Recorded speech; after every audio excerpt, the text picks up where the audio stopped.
everybody. Welcome to the show. Thank you for coming into America's Third Party. Sarah, you can take over for a while. I'm going to just... This is the first YouTube live event that we've managed to do, at least for a while, for almost a year, over a year, then we haven't had a YouTube live event. But we do plan on having YouTube live events every night now, except for Sunday, because we have live chat going on, and you can always chat with us at our website, americasthirdparty.com. And we have other chat rooms that we respond to people, or even better, get to know us on Google Hangout, and then you can look for me. I'm Sarah Hart, and I have a star that's America's Third Party, and then you can come in and hang out with us on Google Plus, and we'll do that live. So, and I believe that is then archived. I tried to do this last week, but then there was a problem with it. So it makes sense. This is August 4th, so this is the beginning. Yes, Barack Obama has also done a very good impersonation of a white man, and I reserve the right to impersonate black men at times, especially since that was my chosen profession as a voiceover artist. I'm highly skilled at multitudes of voices. So yes, and I'm glad that Barack Obama uses a white man's voice. I think that's very effective. And when he goes to African-American areas like New Orleans, he does a different voice completely. Different dialect? A different dialect completely. He starts to pretend like, you know, I'm all from around here. Oh, you betcha. Or Michelle and I, we could get down. We can talk. We can do some chilling. You know, it's the whole thing. It's just ridiculous. We're being led down the road to a ruin by a guy who reads off a teleprompter. Manny, I don't have autism at all. I'm looking at a camera. Your eyes tell me that I'm reading the chat and you at the same time, Manny. So when did you somehow graduate with a PhD in psychology and can analyze eye movements? Manny's just looking to get banned tonight. Well, technically, it really doesn't matter what he wears. He's ruining our country. So you tell me, is Barack Obama doing a good job, guys?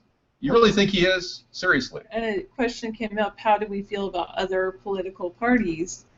I mean, we feel that all parties should be able to participate on the even playing field. I have no unjust hatred for African Americans. But you're right, all political parties should have an even playing field. Exactly, Sarah. And we aren't getting it. You look at the election law in America, and if you want to check it out, just go to our website, America's Third Party. Check on your state, which is different than any other state, and you see how complicated it is to get this my name or a political party on the ballot.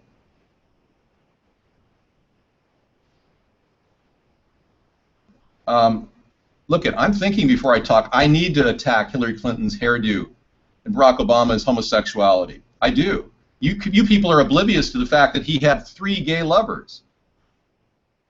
And it's common knowledge. There's nothing to it. I mean, it's all right there. If you want to look at who they were, when he was at the Trinity United Church, he had 3 gay lovers. I'm not making this stuff up. It's valid. You can validate it on the internet and find credible sources on the internet to validate it. But yeah, he had 3 lovers that were he was pretty close with, and all of them are dead right now. Okay.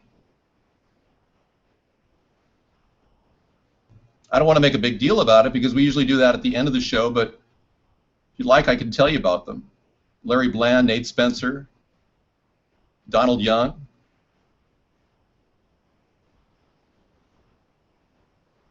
So strange. Yeah. I don't know if they're... I think that many people look at those things. I don't know how relevant they are to political... Look at his homosexual background? Well, my hairdo or my look is not as relevant. I don't feel like people looking at the way I look is necessarily relevant to how the party, how the country will run.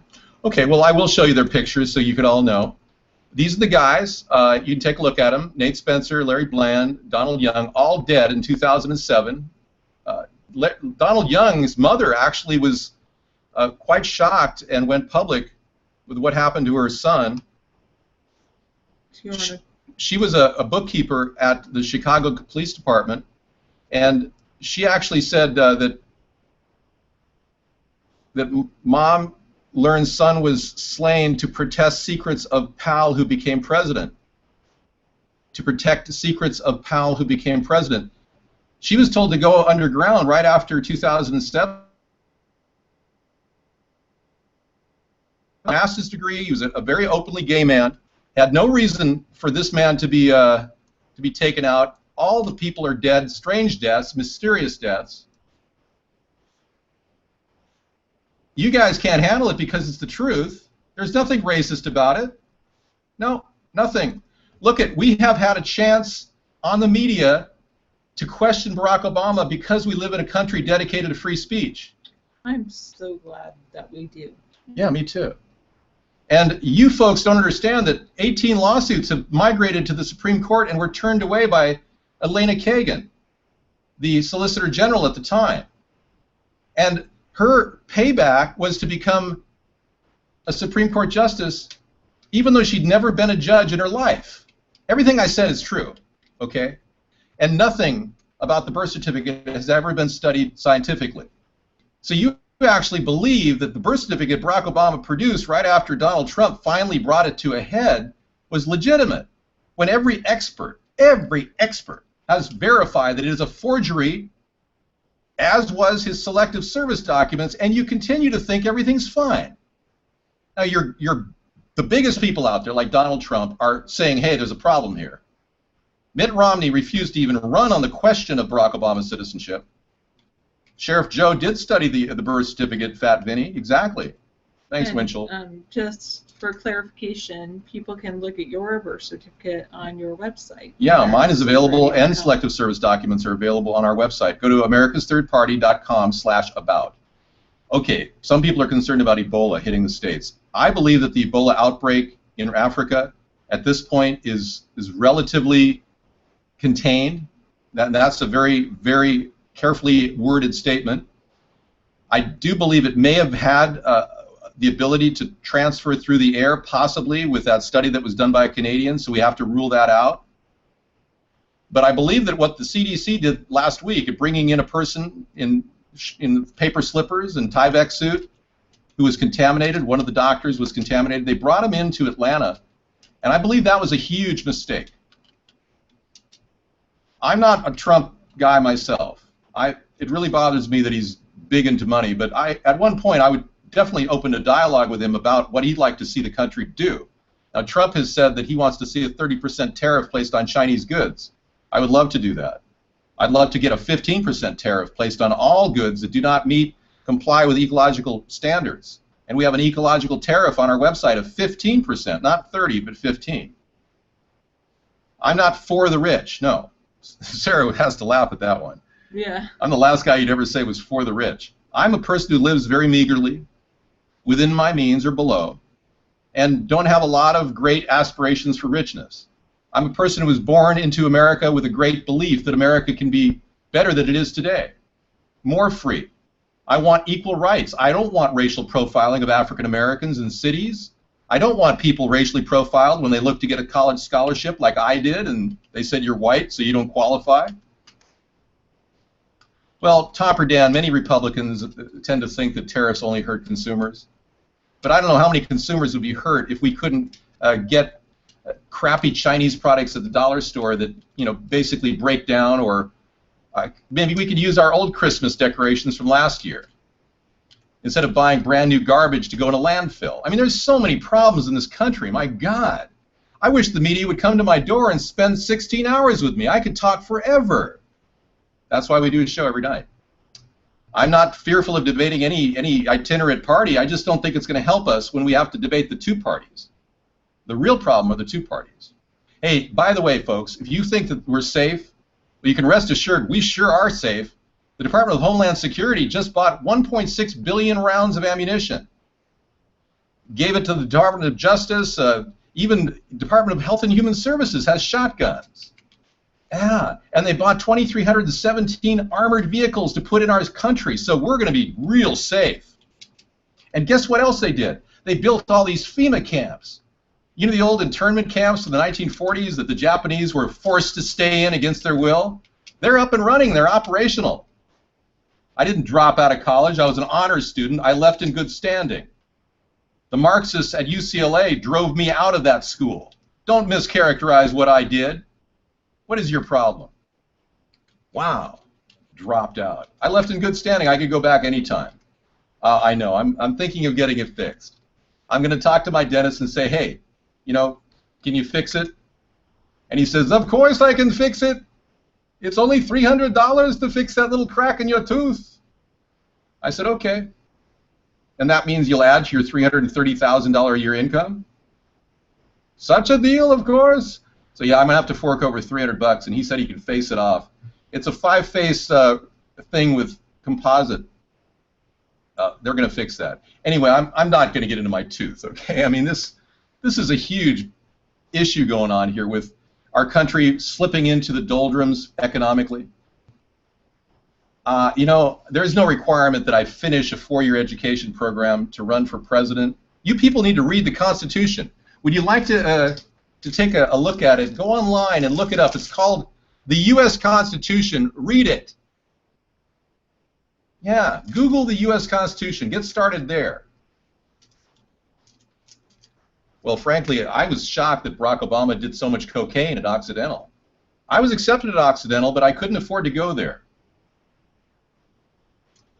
Yeah, I didn't get any access to low-income scholarships like Elizabeth Warren did when she claimed she was a Cherokee Indian and can't prove it. I'm debating you right now. I'm taking in your questions simultaneously. 359. Continue.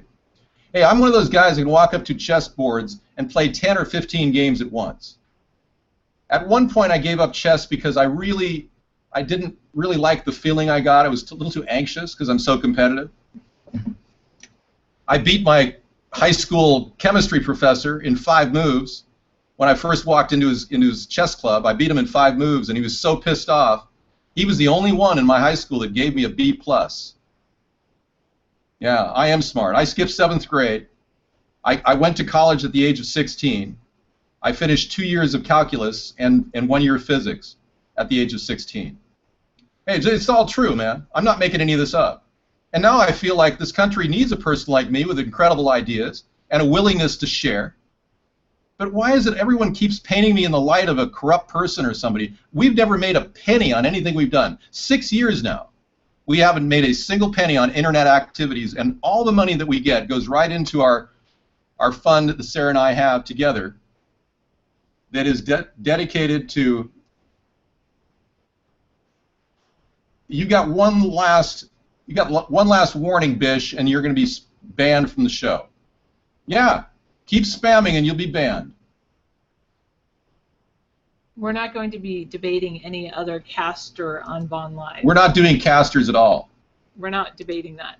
We have a show that we have dedicated 6 years of our life to, and we've never profited from any of it. And if you have a problem, go to fec.gov, look up David John Sponheim, and you'll see every penny delineated in detail of every single amount of money that we brought in and spent as well.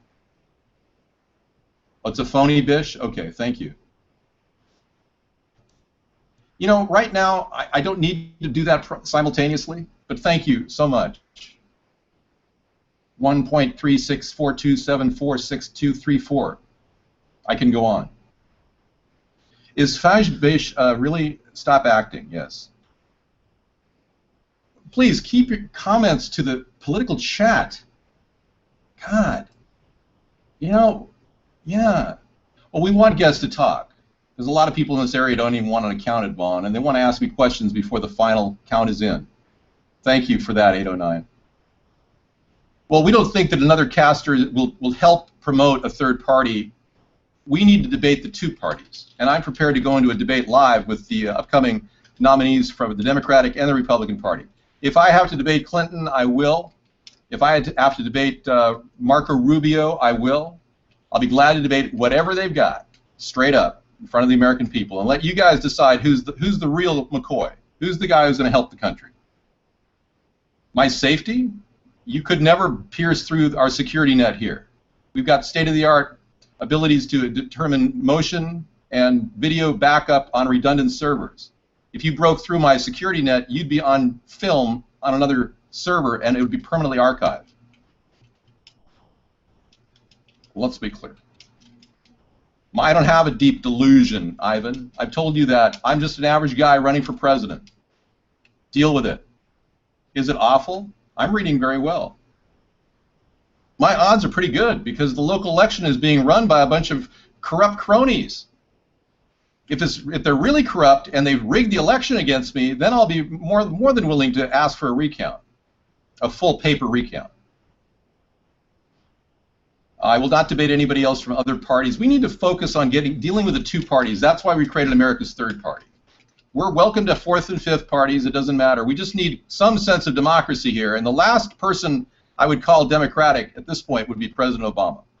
Unwilling to be transparent in any of his handlings. He literally had to be subpoenaed twice by Citizens for Responsibility Ethics in Washington and Judicial Justice just to get the guest list. And they found out that he was basically living a lie. He met William Ayers 2 times the first month that he was president, and he claimed he had never even met him. Vaguely. He did live in his house. The guy has been lying incessantly. The chat is too fast. Okay, you're going to do it? Yeah, maybe. What do you mean I can't even win locally? Have you read the votes? If this country is completely... Thanks, Howard. Don't spam. Did you do it? Yep. Go. Slow mode's enabled now. Thank you. Not a real... No, you're the hypocrite for attacking me as a racist without addressing the issues. You're the one who attacked me. I just responded by saying I think Hillary's got a pretty bad hairdo for a woman who wants to look young. Like we said, David's not going to be debating other casters on Vaughn. Look, I've been working on this 6 years now, and we have tried our hardest to get out on every issue every night. Now, I have to postpone a lot of the issues I wanted to talk about tonight. The missing MH370 airliner and the recent missing the MH17 black box that was recently discovered. The satellite photos from Russia that show that there was a Ukrainian attempt to doctor the incident prior to the actual crash occurring. There's all kinds of things we need to talk about. But you guys don't want to talk about those things. How would you help small business owners get going? That's right, Topper Dan. David. You're starting to realize what's happening. Small business owners could get a real big boost with our micro loan program and our infrastructure bank. We want to offer a $1,000 micro loan to anybody who qualifies, and I mean anybody. As long as you're not a major felon and a racketeer, we would give you a $1,000 loan to start a small business. And as soon as you pay it back with $60 interest, or actually $40, let's see, it's going to be an 8% loan, so if you pay it back in 6 months with $40 extra, like $1,040, we'll give you another $1,000. And the infrastructure bank is very good. It involves U.S. businesses hiring U.S. citizens at a living wage of $15 an hour. They're more than welcome to come in here and type a question, and that's good. It'll be a 2% loan direct from the Treasury, right through the discount window. Yeah, well, actually, the infrastructure bank at 2% loan to U.S. businesses hiring U.S. citizens at a living wage, that will go out right away, too. Small businesses, even big businesses. Some companies would qualify. Walmart would qualify for this. They could get a 2% loan. As long as they're a U.S. company hiring U.S. citizens at a living wage, but Walmart won't hire anybody at a living wage. Walmart doesn't even want a private union. And you continue to stand by defending Barack Obama, and he's never even raised the issue of a private union for Walmart. I told Sarah that I think we could work with the Justice Department to help anybody who's being harassed at Walmart trying to start a union and move rather quickly in processing lawsuit after lawsuit against Walmart, one after another. Because the Supreme Court recently ruled that you can't have a class action lawsuit against Walmart. So we'll just fire 500 lawsuits out after. If they try to prevent people from having a private union at Walmart, I will stand behind those employees and we will get them support in the Justice Department. Thank God. Thank you. DT Laura finally got in. Thank you. I'm sorry you were in a waiting room, DT Laura. David, how can we be sure you deserve our vote when you won't debate average Joes? We're trying to debate people who have a strong knowledge in all matters, foreign and domestic. We can't just take the time to debate average Joes. You know, we've done enough of that on our show. In fact, why don't you come in right now into StreamUp? Actually, instead of StreamUp, why don't you go on our Google Plus? Oh yeah, go into our Hangout. You can debate us there right now. Our Hangout. Yeah. I mean, then there you go. It's automatically recorded. It's a live YouTube event. No, hair has a lot to do with it. /America's Third Party. YouTube.com/America's Third Party. It's a live event. It's a live event right now. Why don't we give them a link? Because they oftentimes can't do that. Do you want to go ahead? Because I think it involves actually typing. Okay, I'll do it. Sarah can't type links in the room. Oh, I can type that, sure. No, I'll do it. You're not able to do that. I can't tell them exactly how to get on there from there. Okay. Thanks for setting that up. You know, I've been accused of having a bad hair day practically every day I've been online. So it's kind of strange you should accuse me of criticizing Hillary's hairdo. She's a lot worse than you think. She was on the board of directors for the Lafarge Corporation, which sold Saddam Hussein chemical weapons. Hillary Clinton. Yeah, those are my thoughts. This woman has been hiding a shield of connections to the military-industrial complex. She's trying to do their bidding, just like Barack Obama did. No, she was in the middle of something. I took over for her. I'm not being rude.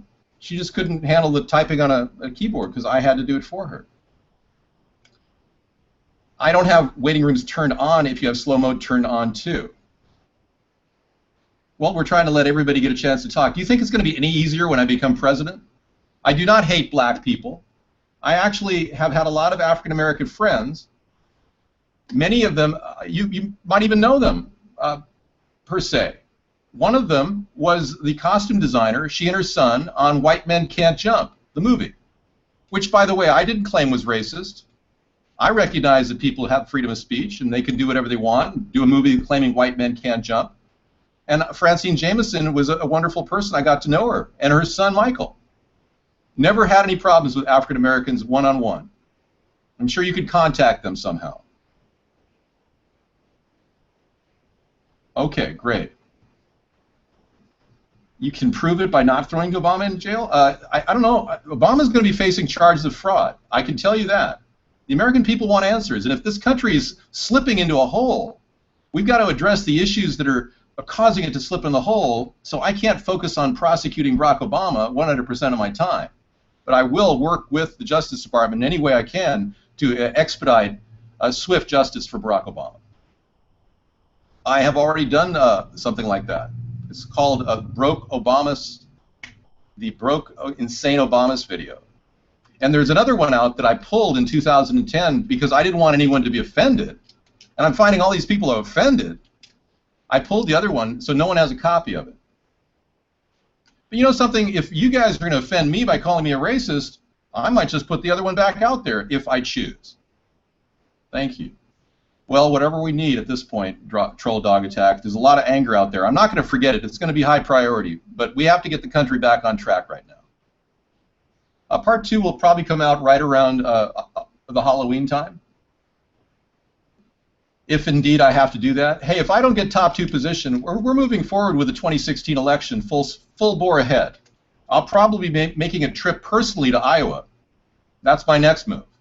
And I'm buying some big, huge trucks that I can put signs on that people can't destroy.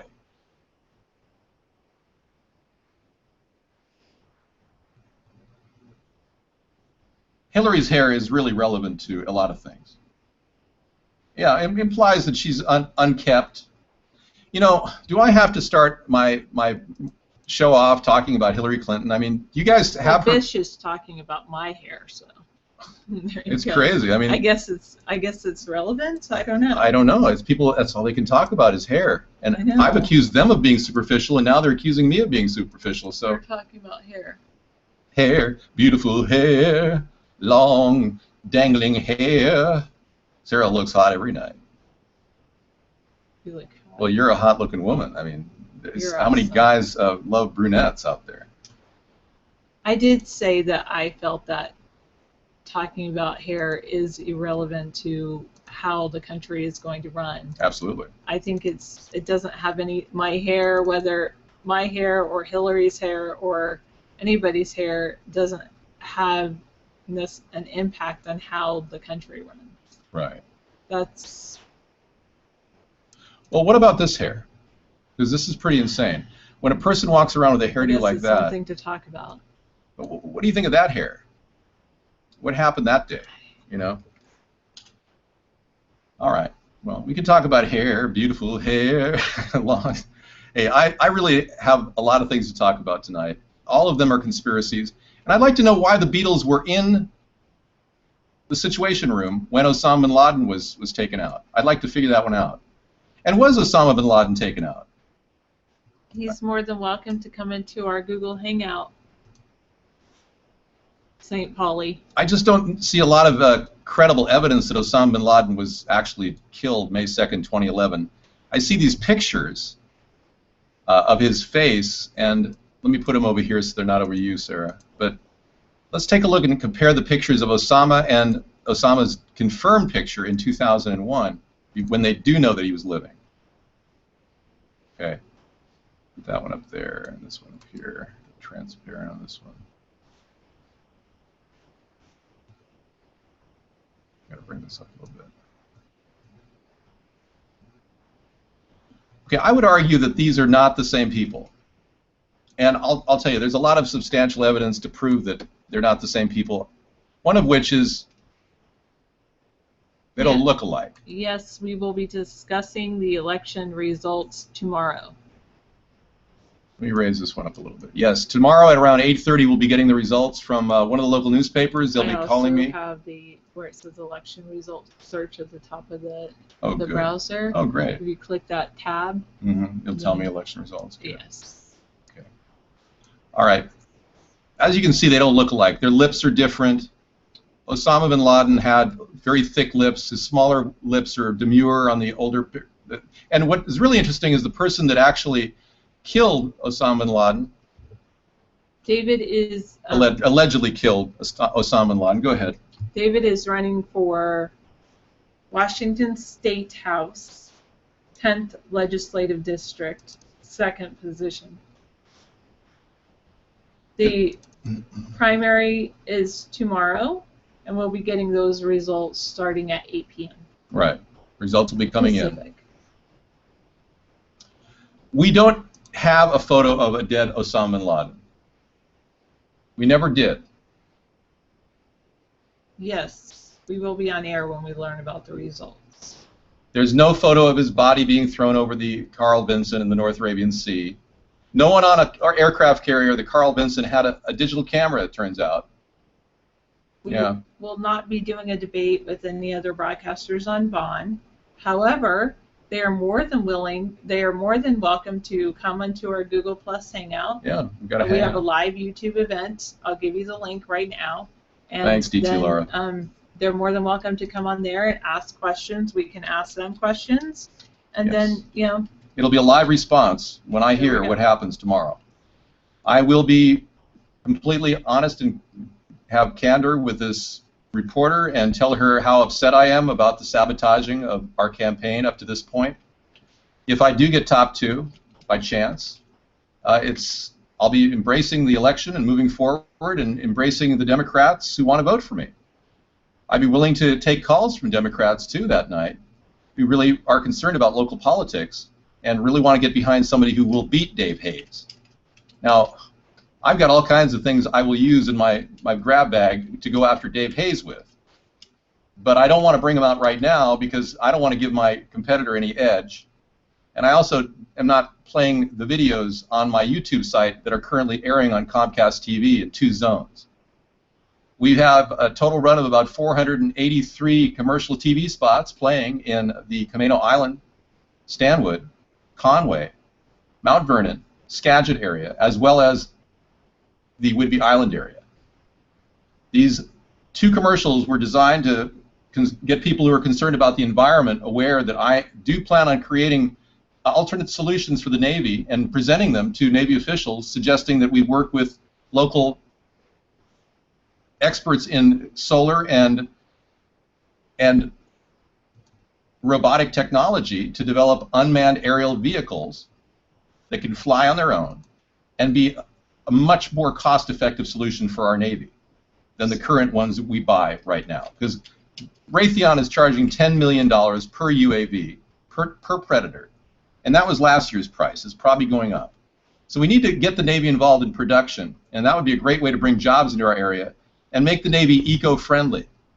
I address that. And I also believe that we could create portable desalination systems that would be very cool, that could be distributed all around the world to desalinate water, even using our idea of an ocean pipeline. And I can envision the ocean pipeline being stacked on top of aircraft carriers and deployed everywhere in the world that needs fresh water. These are goals that I have in my life that I believe will help the world become a better place to live. And it could very well be a doorway to peace in the Middle East. Because we've talked about how the brackish water in Gaza is so horrible. And with the loss of life in 2009, about nearly 1,150 Palestinians died there. In 2012, close to 200 Palestinians died. And then now, over 1,000. They need a better solution than a president standing there going, well, make no mistake about it, I support peace.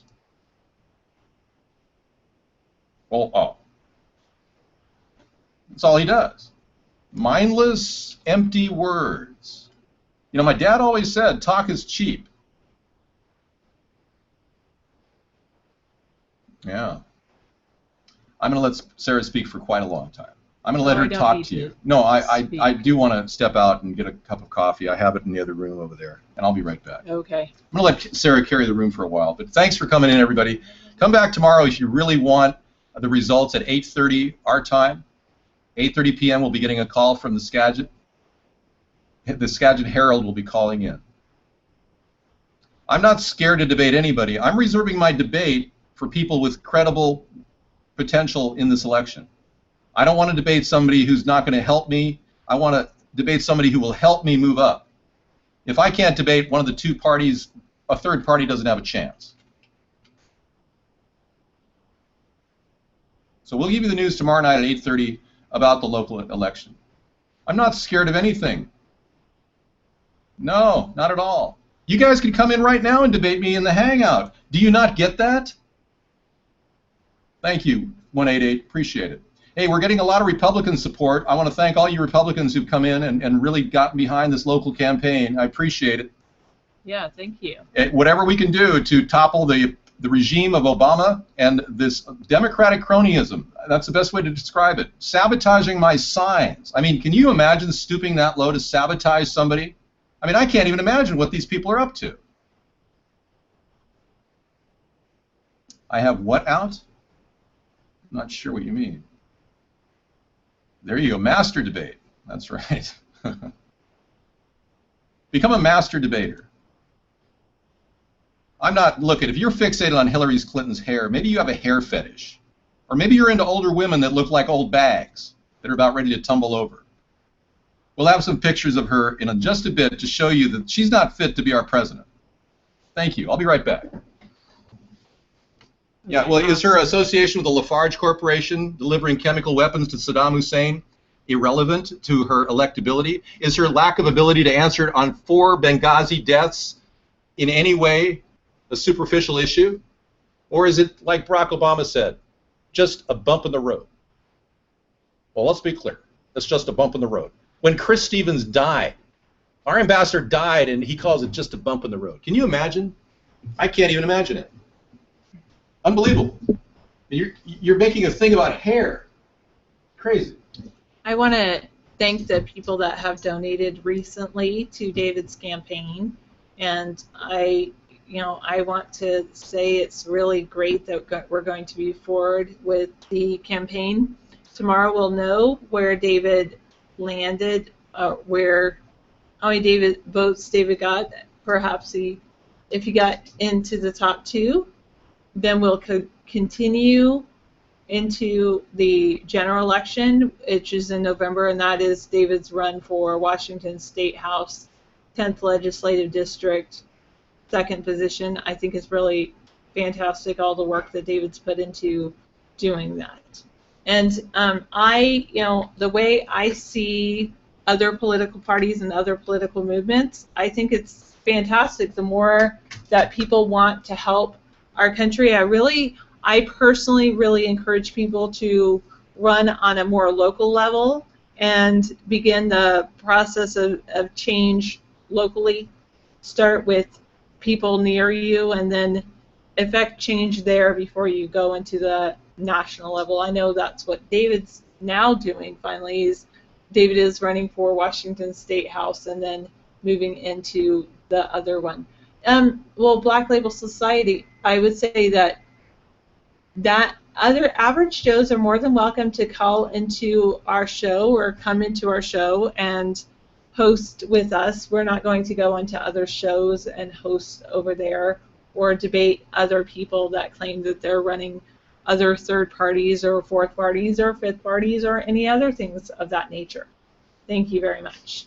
And, you know, sometimes I think that there are individuals that have seen what we're doing, like what we're doing, like the amount of the fact that we have, you know, this wonderful broadcast where we can talk to all of you each night, and sometimes want those kinds of viewers. So it's you know, they're more than welcome to do their own casts and do things like that. But no, you know, people can come in here that aren't necessarily yes men and broadcast with David is perfectly fine with me.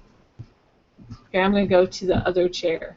So, hello, Bish. Yeah, I'll be right back. And everyone else. And by the way, I know some people on, if you're watching our YouTube, on just YouTube, you're wondering, why is she responding to all these people and all these other areas and not talking to us? I am trying to watch the chat almost everywhere I'm broadcasting. I know I was a little bit behind in the chat, especially at battlecam.com/third-party, but that's about it.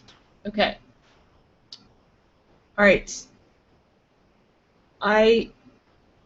Yeah, people are more than welcome to come into our Google Hangout and chat with us here. It does have a chat ability. I'm not sure, since this is our first time doing a YouTube live event, I don't know how it all works, but I see chat over there, but I see viewers, but nobody's chatting, so you guys can figure that out. That's about it. Yes, I definitely would allow that individual into this chat room. I would allow anyone that wants to come into our chat room is more than welcome to come into our chat room. But of course, here I would say that we are promoting David John Sponheim for Washington State House. We are promoting David John Sponheim for president. And, you know, so if it becomes just like other people who have come into our chat room and it has turned into a self-promotion for themselves, sometimes we do cut those off. Especially, I mean, if you're coming in to promote yourself running for president, there's really only one presidential slot available, and we've already made our decision on who we are going to support, and that is David. So that's exactly how I would see it. But, you know, you guys can I have not turned on Skype or something like that, but when we do, you're more than welcome to come on and do something like that. Like I said, Teacup, he's more than welcome to come into my Google Hangout, and I would debate or have a conversation with him there. Oh, well, I think that goes for you. You can say that statement about yourself, Bish. Yeah, see, they really want you to do a show, and that would be good. Well, it doesn't look as good as, it's true, my YouTube live video doesn't look as good as the video on my other chat rooms do, because I'm running it on a different computer with a different camera, and then it's kind of funny because YouTube, their way their videos work is they their backgrounds and their writing is all backwards. So if I brought in something through XSplit, it would actually show up backwards on video, so that's what kind of crazy. He wants to have a Skype conversation. I'm really not interested in turning on Skype at this time. Perhaps on Saturday I will do that. I will turn on Skype on Saturday. I think that would be fine. Yes.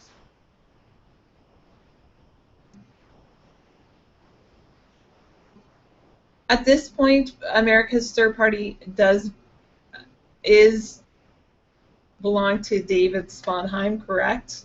And in the future, we will have caucuses or primaries to select our candidates. But really, right now, it belongs to David Sponheim, correct? I can flip the video in XSplit so it's not backwards, so it'll look backwards in XSplit to me. Oh, let me see this. I'll try it. Layout, right? No, I'm upside down there. It's the y-axis.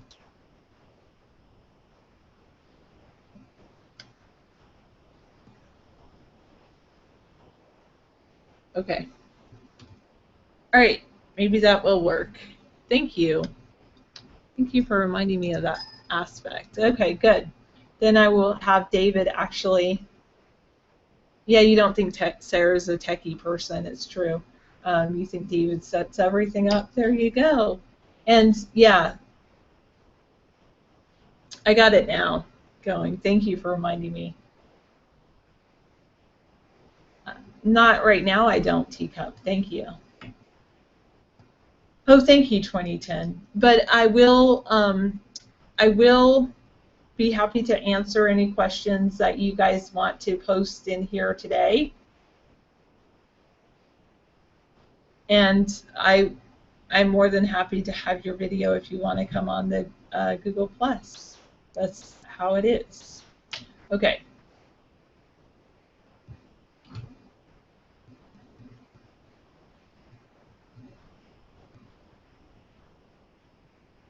It's just, anyway, I'm going to be looking at some of the news that is happening right now in our world.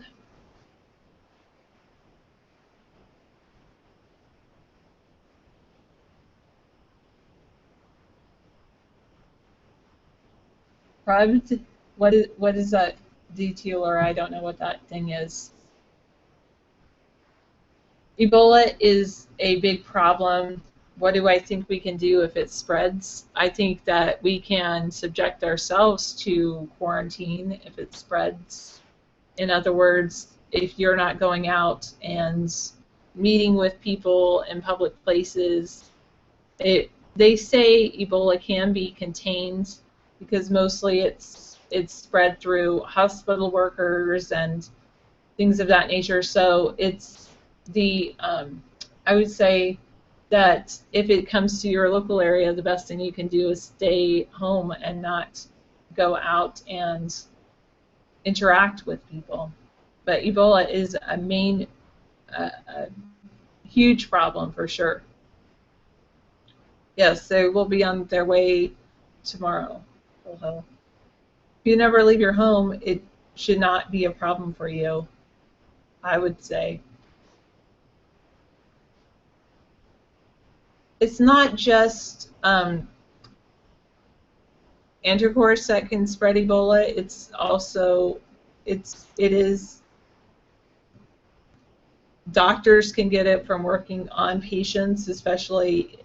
It can, there are more things, and it's not airborne, so it can be contained, especially if they put people into a quarantine type situation. I've not worked in the medical field. Well, one doctor died from it, but that particular doctor was working in Africa on Ebola patients, and we're not sure how sterile the situation was where he was working.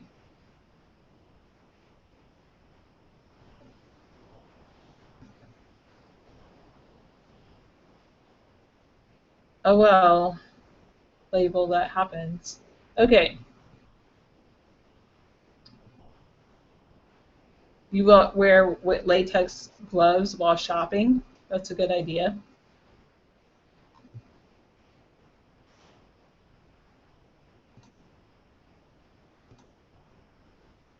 I decided to use this background just because I like it right now.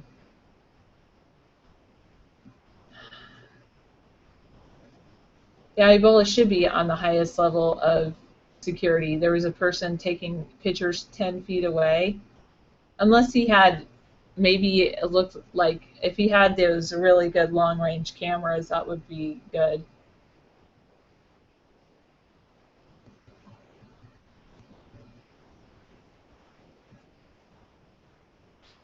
Gary's saying, Sarah, am I as a germophobic as David? Not as much as I used to be. I'm good with shaking hands and all of those things.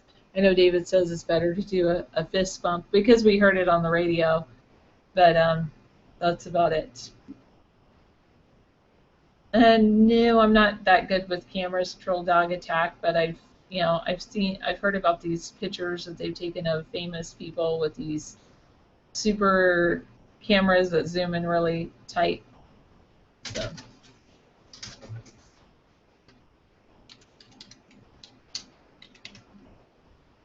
All right, our YouTube link again is youtube.com/America's Third Party.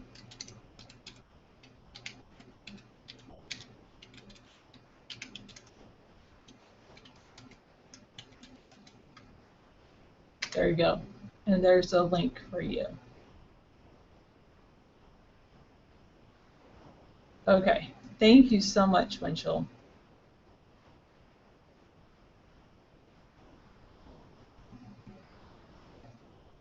They're using all my graphics and everything. Huh. Well, if that helps them get viewers and helps them get known, that's about it. Yeah, I think it'll be interesting. I think we'll have an interesting race. David's second listed on the ballot, and I think it'll be really interesting. We'll get the results tomorrow. Yeah, thank you, 555. It's really fantastic.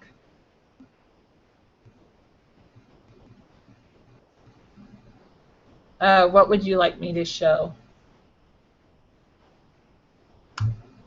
So New York doctors are awaiting the tests for Ebola test results for a man who's taken into New York's Mount Sinai Hospital.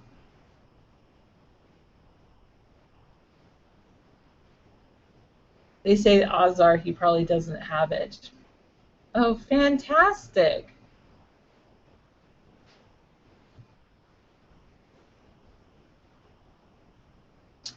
James Brady passed away at age 73. And there's toxic algae blooms happening in Lake Erie. Oh, Egyptian has proposed a ceasefire plan in Israel and the Middle East.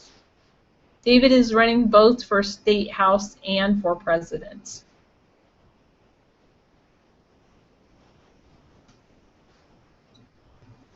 So, yes, that's really nice.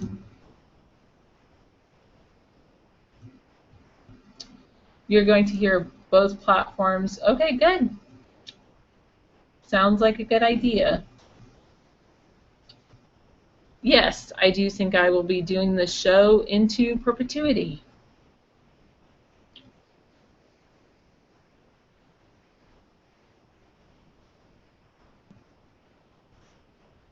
Do I consider myself a feminist? Not really. I do believe that women and men are equal and should have equal rights. However, I also, in some ways, we're equal, and then other ways I think that we're different as well. So I'm not a pure feminist, I would say. Blue algae is one of the most toxic substances on Earth, and if ingested, whoa. There's certain algae that some people try to ingest, like some kind of algae, but it's strange.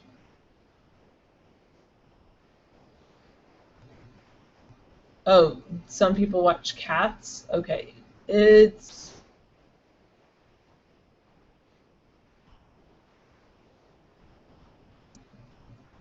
okay. They are legalizing weed now, and you say there's a problem with homeless people. Now they don't know what to do with them. Yeah. I think maybe, I wonder if there's more homeless people, if there will be more homeless people since weed has been legalized. Well, I think that there's plenty of adult sites out there, Love You Forever, that you can go check out. This is not one of them, but there's many adult sites that can give you what you're looking for.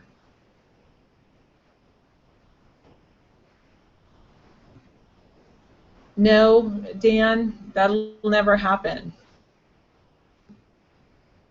Yes, I do have a mind of my own, completely.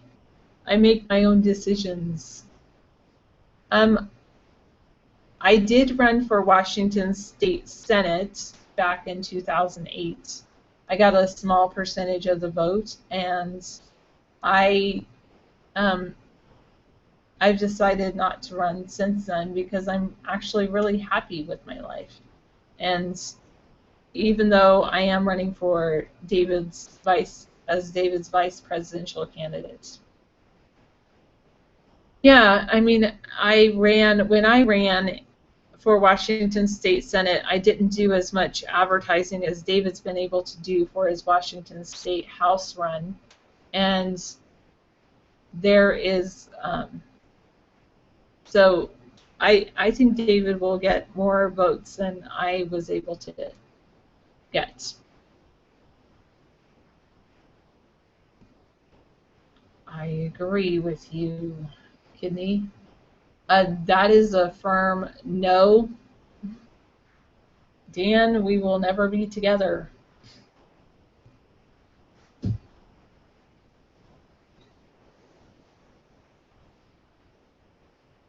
Well, fantastic. Then you should go watch his show and not watch mine. Bye. I'd rather, I am going to continue to do my show as long as I have people chatting in here and interacting with me. So you can enjoy that. Yeah, David does take this race very seriously.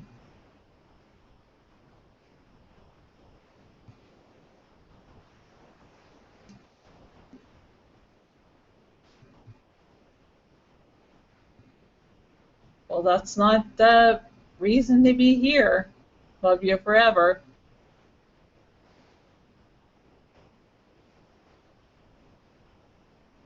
I'm really glad that Israel and Hamas are accepting this ceasefire plan. I think that's the only way to have peace if they come to a peaceful resolution like that. Yes, of course I was upset that David's signs were taken because that means that he had to campaign even more.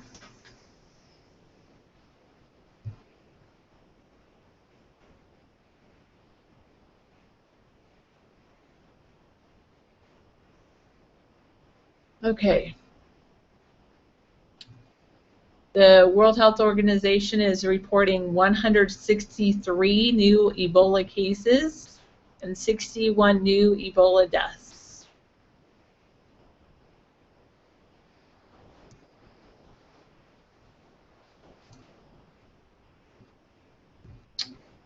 David spent probably a couple $100 out of his, actually, altogether, I think the campaign was something like $1,100 or $1,200. Good. I'm sure you'll find someone like me out there, Dan.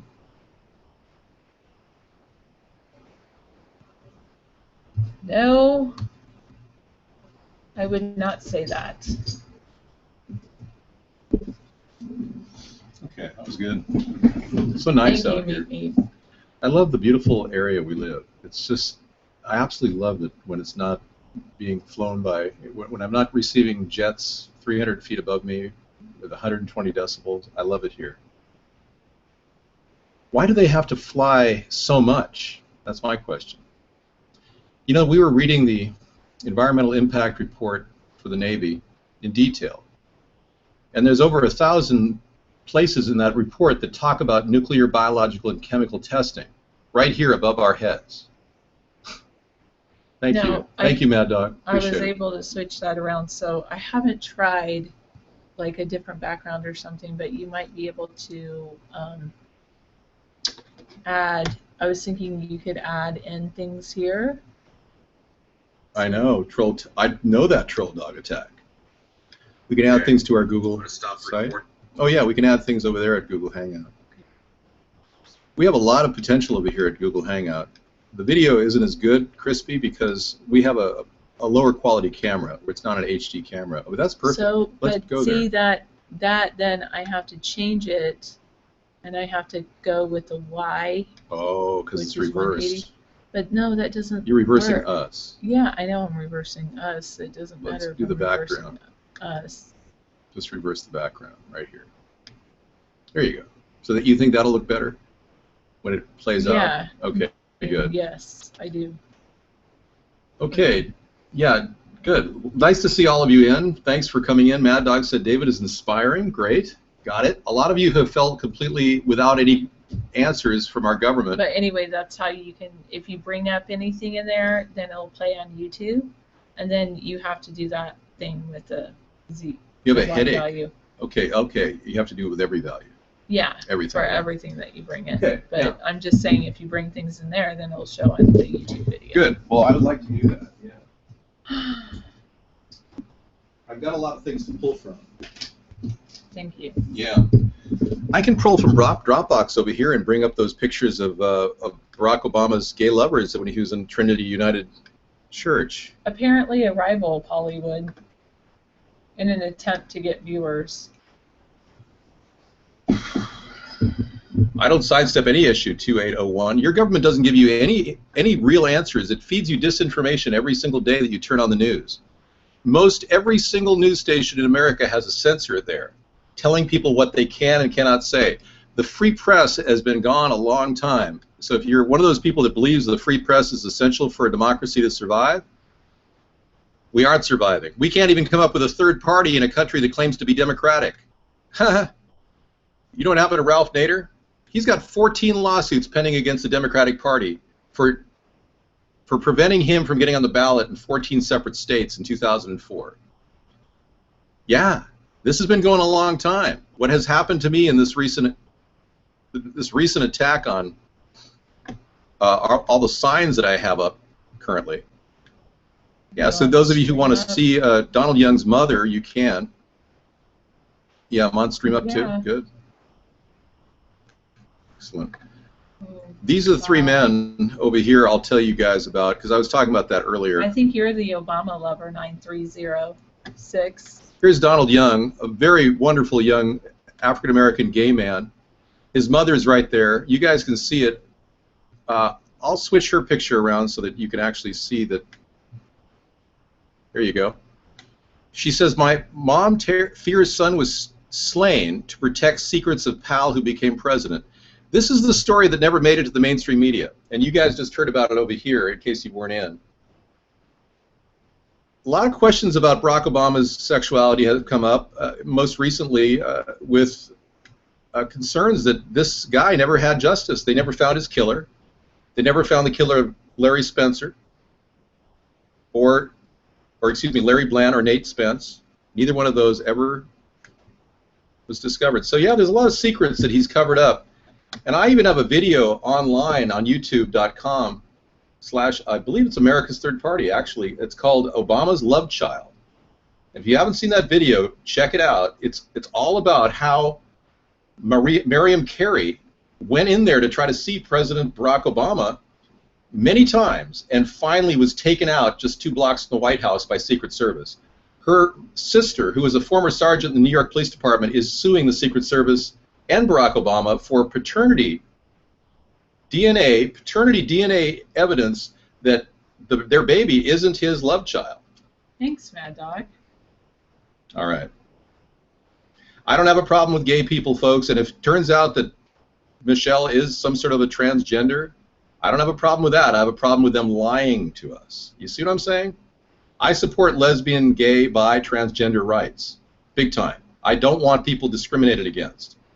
It really concerns me that these people are being discriminated against in the workplace, and it's wrong. What they do in the privacy of their own home is what they do in the privacy of their own home. I don't have a problem with what they do. And for all of you Christian folk who just want to judge them on what the Bible says, ask not that ye be judged if you're judging somebody. Basically, you're putting yourself at risk simply by in New Jersey right now, if you try to scare a person straight, you could be arrested.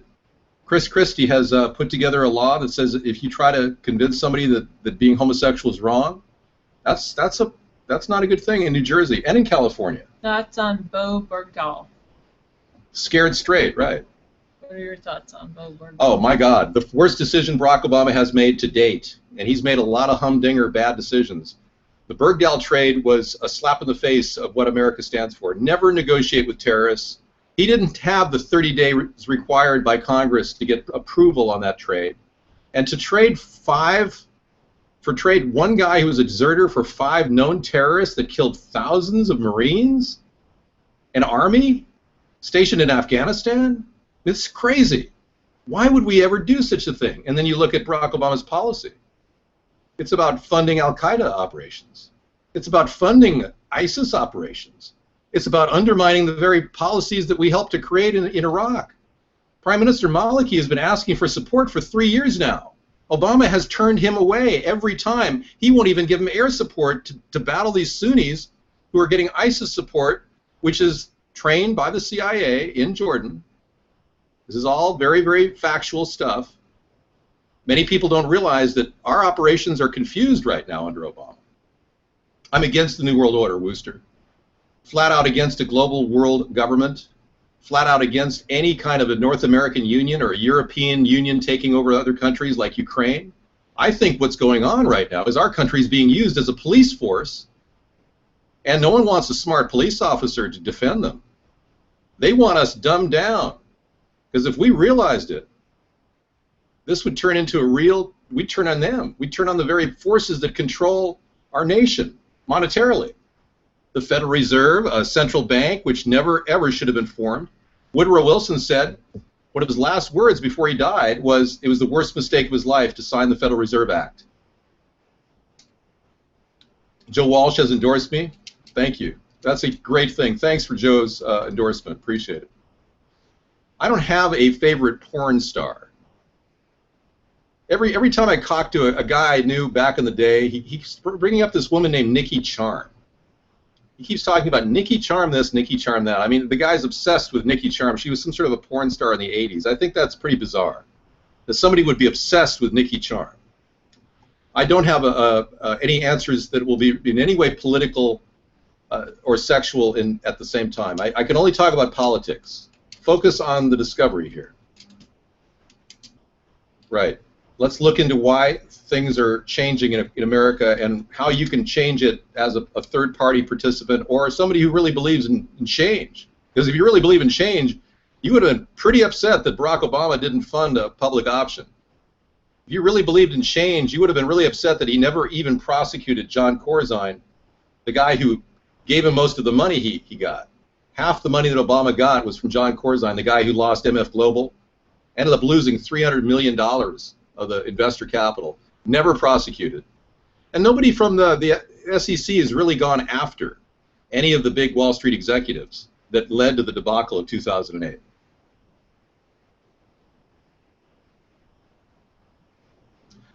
I have not mocked him for being a homosexual. I said he's lying. I've never ever I'm just saying that if she's lying about being a transsexual, it's not contradictory at all. That's the Nazi. He keeps coming in. We're going to have to ban you. You come up with some pretty creative names, though. He's a guy who's threatened our lives, folks. And he keeps making comments like I'm contradicting myself. That's a classic comment from him. He's threatened our lives, the lives of our cat. Has a website out there that I don't even want to talk about. It's beyond talking about. I'm 54 years old. Sarah is 36. Look, your fourth party is irrelevant right now. We need to focus on stopping the two parties. That's why we came up with America's third party. I might come up with America's 27th party if necessary. It doesn't really matter. So third, fourth, fifth, sixth, seventh, whatever. That's right. We don't need to talk about sex here. Thank you very much, Abnormal. I know. There's a lot of people who've really had a pretty rough life in that industry. I'm surprised they don't have rules requiring those people to wear condoms. Oh, thanks, Mad Dog. I'm always I don't think anything about the fourth party is gaining momentum, considering the third party hasn't even had a chance.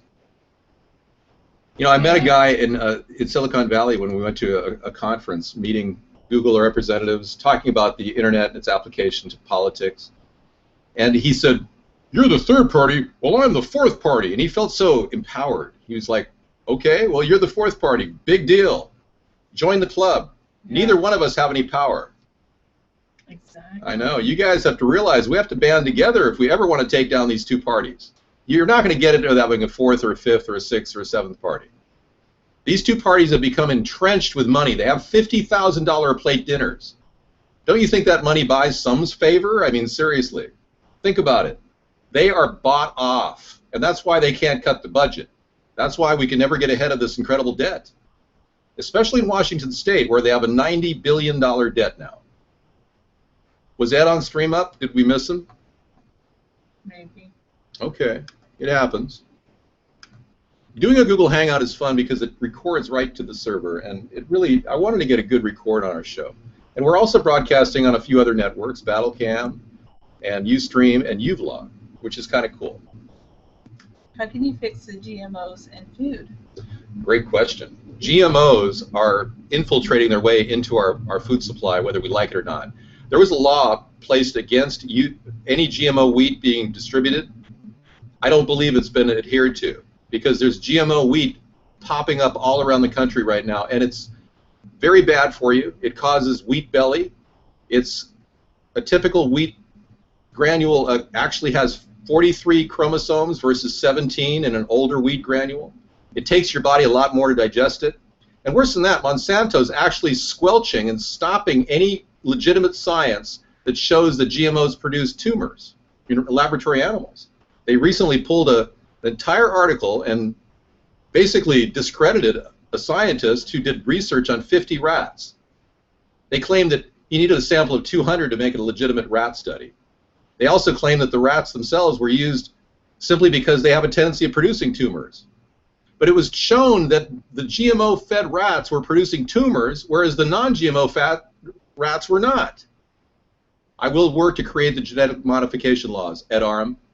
Ed Aram, let me tell you how I'm going to do it. Recently, the Supreme Court passed a law that said that you cannot patent any kind of human organism. Right. Because it has carbon in it. If they said that if you put an organism together with something other than carbon, like silicon, that matches what we look like, you can patent that. Well, I would apply that same Supreme Court ruling as precedent. In my next, the Justice Department would go after Monsanto and say, no, you cannot genetically patent anything organically produced with carbon in it. They've been validating all of their genetic patents on every GMO item they have on the shelf. Yeah. Taking their profits away and stopping their rape of the farming community that is literally having to pay Monsanto for crops and seeds that they don't even have, they oftentimes don't even buy the seeds. That can be part of an organic bill. That could be an organic bill. Anything that's organic, like organic chemistry, is carbon-based. You know, the GMO food industry used that organic against the organic food movement. I was a representative of the organic food movement back in the 1980s. I had a business promoting organic food, and Senator Leahy actually went forward to try to create national organic food certification, and he was unable to do it because every single time the genetically modified food companies like Monsanto would come in there and say that they're genetically modified organic organisms. Right. So they used it against us to create a certification bill. We can use it against them to pull GMOs from any patents. That's my plan. Thank you for your question, though. I appreciate it. Okay. I know. Tell me about it. They've invested in Tecmira's Ebola serum, so I've heard, Candy. Thanks for coming in. I'm scared too. We're all scared about Ebola. Why do you think we have such a pristine environment behind us? Because we're trying to focus on the positive here. Okay.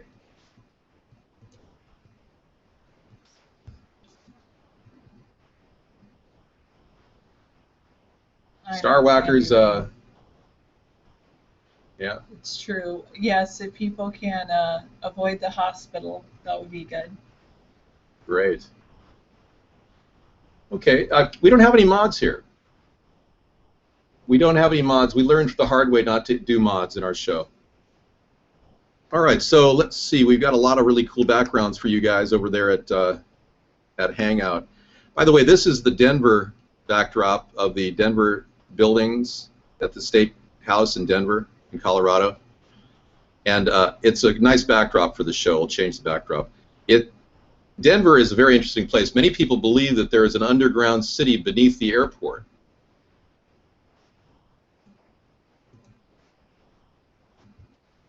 I don't know if that tickles your imagination or not, but we could go there. If you don't want to talk about it, I understand. You've probably been informed by the Illuminati that you can't possibly discuss underground. Behold the Pale Horse, Bill Cooper's a great book before he was killed with a garden hose around his neck.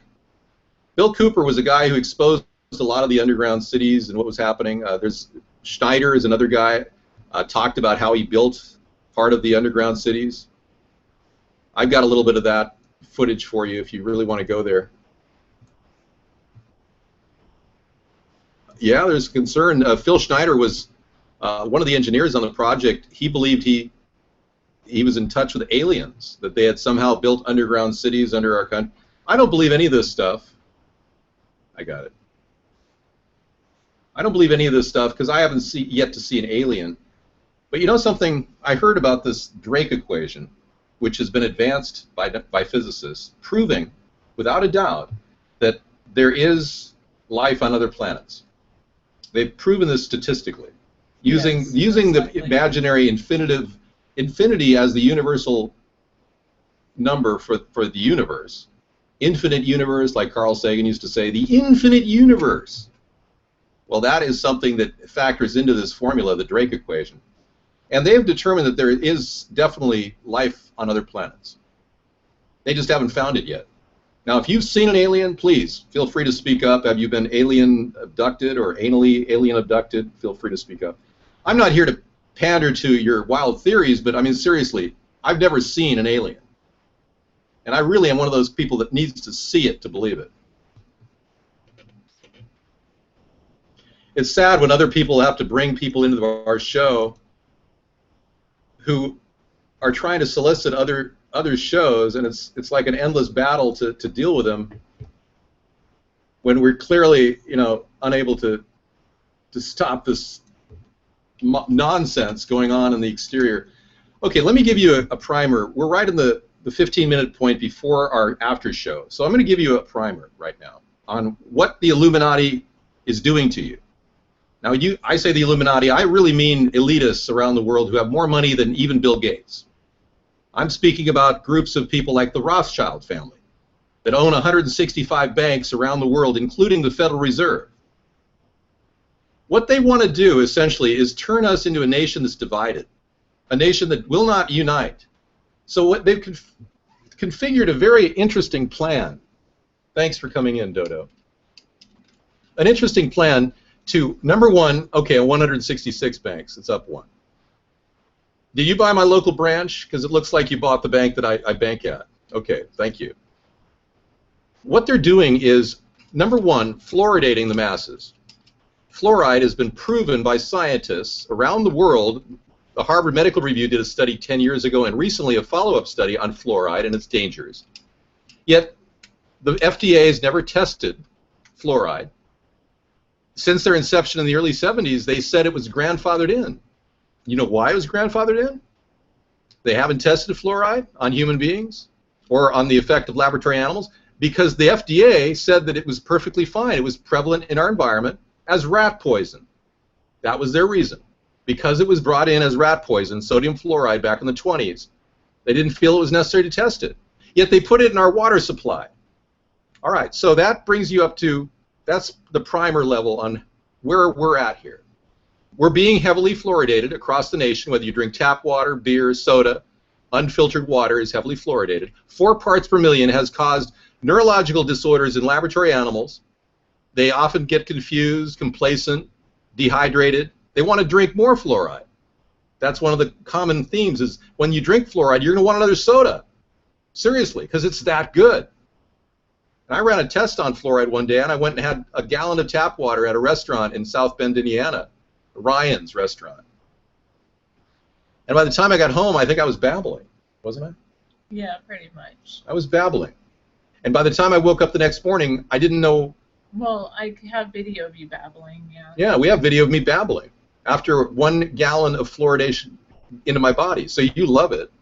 All right, so they've lowered our IQ. They keep us from uniting. And the last thing they want is a third party, because that will unite the country. So they've effectively divided us into 2 categories, and we hate each other. Republicans hate Democrats, Democrats hate Republicans. You see how convenient this is?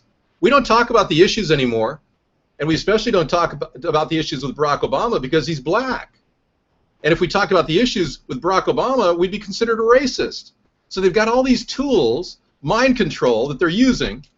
One of them was the racist thing, and I had to confront that with the blackface video. I really needed to confront that. Candy says, we have Toledo, Ohio, where people can't even drink their water. Exactly. Beaches where people can't go swimming because of an unknown substance. The water will kill you. Tornadoes, wildfire, infections, mosquitoes, hailstorms. Exactly. And then they bring Ebola to the United States. Exactly. I'm so upset, Candy. I don't even go there. But thank you. We're going to go there a little later tonight. It's something that we don't have. Yeah. So they've divided our country. They don't want us to formulate a union, and you can see how much anger and resentment. They've got all their henchmen out there sabotaging my signs right now because I'm drawing Republican votes in this election, believe it or not. There's a lot of Republicans that like me, believe it or not. And I'm pissing the Democrats off because I'm not somehow apologizing. Why should I apologize? All I did was a parody video. You see, I've caught them on the one thing they can't control. They've dumbed us all down to think that we don't have free speech. They've dumbed us down to think that we can no longer have privacy in our homes. The NSA is watching us. We no longer have emails that are safe. 100 million emails monitored every year, recorded on separate servers. They're watching us. They are pushing the limit on their control over our country. Who are these people? I can't specifically name them. I can tell you there are certain people that look suspicious, like Henry Kissinger, and his Council on Foreign Relations and the Trilateral Commission that he's backed, and the Kissinger Institute that trained Barack Obama and Tim Geithner. I can tell you that there's something nefarious there. I can tell you the Bilderberg Group meets secretly. Why would a group of people who are working on the plans for America or the rest of the world, who have global positioning in their field of interest, why would they meet secretly? So I will definitely prosecute anybody at the Bilderberg Group who meets secretly in our country talking about foreign country governments. They will have to do this publicly on C-SPAN. And that's not a joke. I really mean that. I want to turn C-SPAN into a network where people can communicate, like a reality show, where we will go out with cameras, with a monitor with my face on it. I'll spend some time in the White House discussing issue by issue, point by point, we'll red tag and yellow tag legislation that is deemed to cost this nation too much money. And we will confront those congressmen with C-SPAN. We'll use it as a tool to get their response, and we'll have live polls in our room to measure your response to their reaction. That's what we're going to see. That's the kind of transparency that I'm going to have. And I also want to have a chat room in the Oval Office. But right now I'm working on a local campaign. Whether I get top 2 or not, it doesn't really matter to me because my presidency is something I've been working on for 6 years now. Will I be campaigning as a local representative for the presidency? Probably. And you had Obama campaign as soon as he became president. I would never do that as a president, but I have to do it as a representative. If I am your representative, there will be a small campaign running in the background for my 2016 election.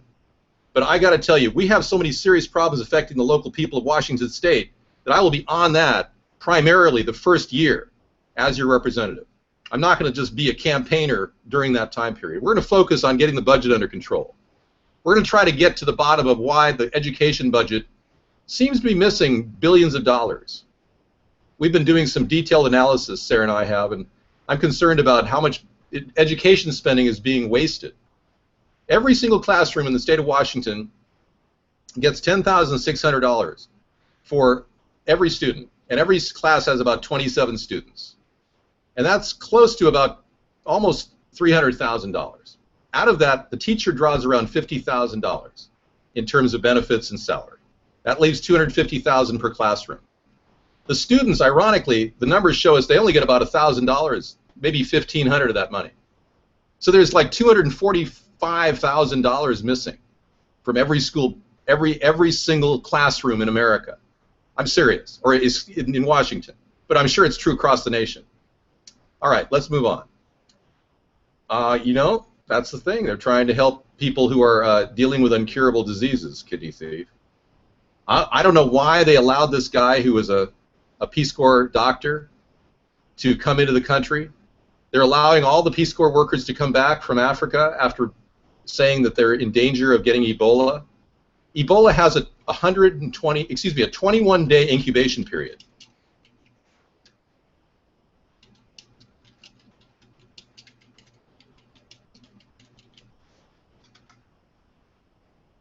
Wintard's asking, what do you think about Carl being featured today and got 136 followers? I think it's great for Carl. I helped launch Carl's career online. It's great. I think the more people that get a chance to speak out in America, the better. Briscoe asked, what about the fluoride in the water that our kids are drinking? That's my point. Why would we have fluoride in municipal water? Why? Why? They're getting it in their toothpaste. And I can look at a curve from 1975 to present. It's actually a straight line. And the amount of fluoride has increased arithmetically in all of our systems, all our water, all our tap water, everything, even juice, everything you get at the fast food restaurants is made with tap water. We've seen the same curve or the same line match the amount of ADHD and childhood autism in America. The same amount is increased. He said his political show was 100 times better than ours? Wow. I feel sorry for him, man. Thanks for telling me, Wintard. Yeah, that's pretty sad. We're trying to get people aware of a lot of things like fluoridation. We're trying to get our country back. You know, I met with Carl personally with no intent upon promoting him as his own show, and I've given him every opportunity to talk on our show, and he's actually been accused of being horrible on our show, and now I'm beginning to think that that people are purposely going into Carl's room just to spite me. It's interesting. But I really do welcome people to share about their views. I really do. And I want everybody to openly talk about their views. I want more media for average people. Why are you confused, Candy Rain? How did you get lost? You're wondering why your show's not getting promoted. Oh, yeah. Well, apparently you had to stand. You should have been in our show the whole time going, hey, it's me, Awesome Carl. You know, that would have been better. Yeah, just come in and say that, and it'd be fantastic. Now, we've got a lot of real issues to discuss, far more issues than can be discussed by a person with a 79 IQ. I'm not trying to in any way demean him or debase him. I'm just telling you there's an obvious reason why a lot of people are going to listen to him, because he has nothing to say. And that was the criticism people had of him every time he came into our show, and I dragged him into he actually forced himself on our show, and I, against the will of the people at our show, kept him on. So it's unlikely he's going to get any comparative representation in our show at this point if all he was about was self-promotion. Because if it comes down to it, a man with a 79 IQ becomes so popular in America, and it's got to tell you something, and that is that the fluoridation's working. We've got so many people that can't understand a damn thing I'm saying that it's absolutely imperative that we stop drinking fluoride. And ironically, Carl doesn't like me talking about fluoride. Really? Yeah, he likes fluoride. He actually says he likes fluoride. Oh, really? Okay. All right, Topper Dan, you're done. Yeah. Your presentation has left little to be favored here. We're going to ban you from the room.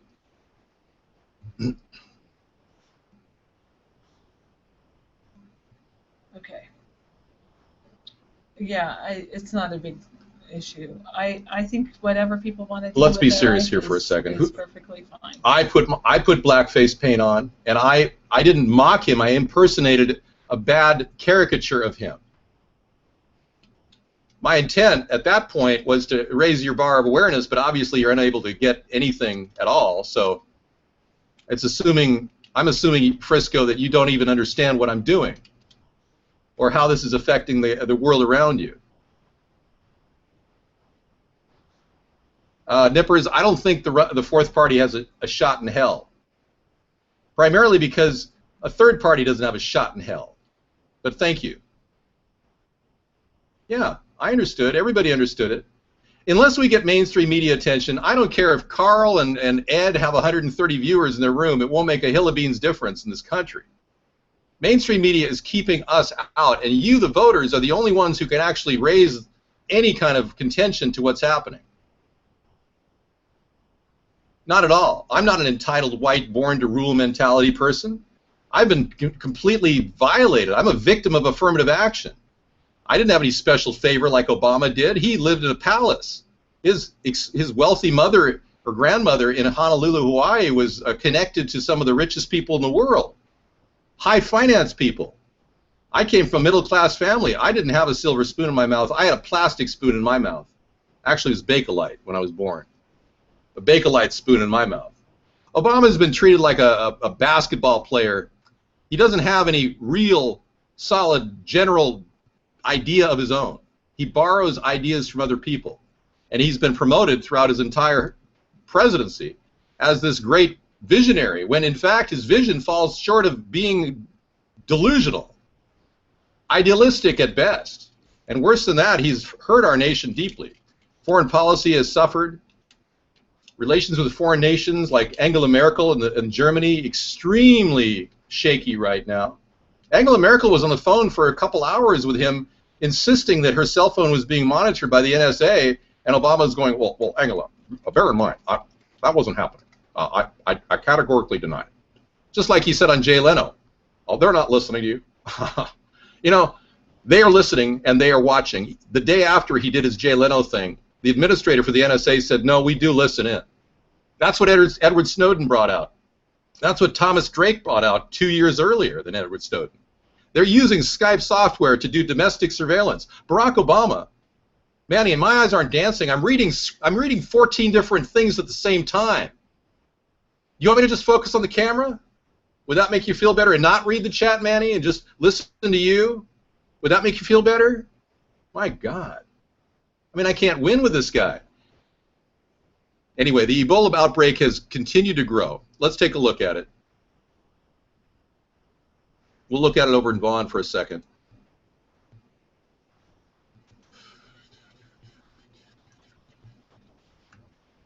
You're seeing right there that Guinea has 358 deaths, Sierra Leone 273, Liberia 255. Now, if the number grows to 10,000 next week, we've got a real problem on our hands. Okay, I Love Lennox has given us a YouTube video, which has it open. Obama's statements comparison from 2008 to 2012. Thank you. Well, hell, thank you for checking my multitasking ability. Bobcat Bob, I agree with you. Obama is a high-level criminal. He's committed treason. He's aided and abetted the enemy. The fact that he doesn't want to support allies like Prime Minister Maliki is disturbing. He should have a direct surgical strike on the Sunni forces right now. Give Maliki a little extra time to regroup his armies. You know, we've got a lot to fight for. You know, when Barack Obama ran in 2007 and said that those men who died in Iraq had died in vain, he meant that he was going to make them die in vain. He meant that it was going to be a self-fulfilling prophecy that they died in vain. He's abandoned Maliki, just like he abandoned Hosni Mubarak, the president of Egypt, that's led to about 800 deaths in Egypt since then, and now they've got a junta military commander turned President Sisi. I mean, this whole thing is ridiculous. We are literally at the footsteps of a disastrous world. All we need is a disaster to take us down completely. We're right on the edge of the toilet bowl, and it's about to flush. I'm telling you, folks, We need a third party, and we need it now. So all of your attempts, Frisco, of going for a fourth party or a fifth party is exactly what the Illuminati expects of you. They expect you to drift into other parties. They expect to disenfranchise you. Let me tell you what I have seen recently.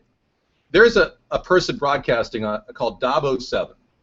Right. Dabo7 has a lot of videos out. They're getting lots of hits. He's a guy sitting in front of a computer with a screencast program, basically talking about a few frames of pictures. That's it. There's no different websites or something. Few different websites. There's no substance to it. So I did a little looking into who Dabo7 is, and it became obvious to me that he doesn't have a background, that he's a front for a CIA COINTEL operation.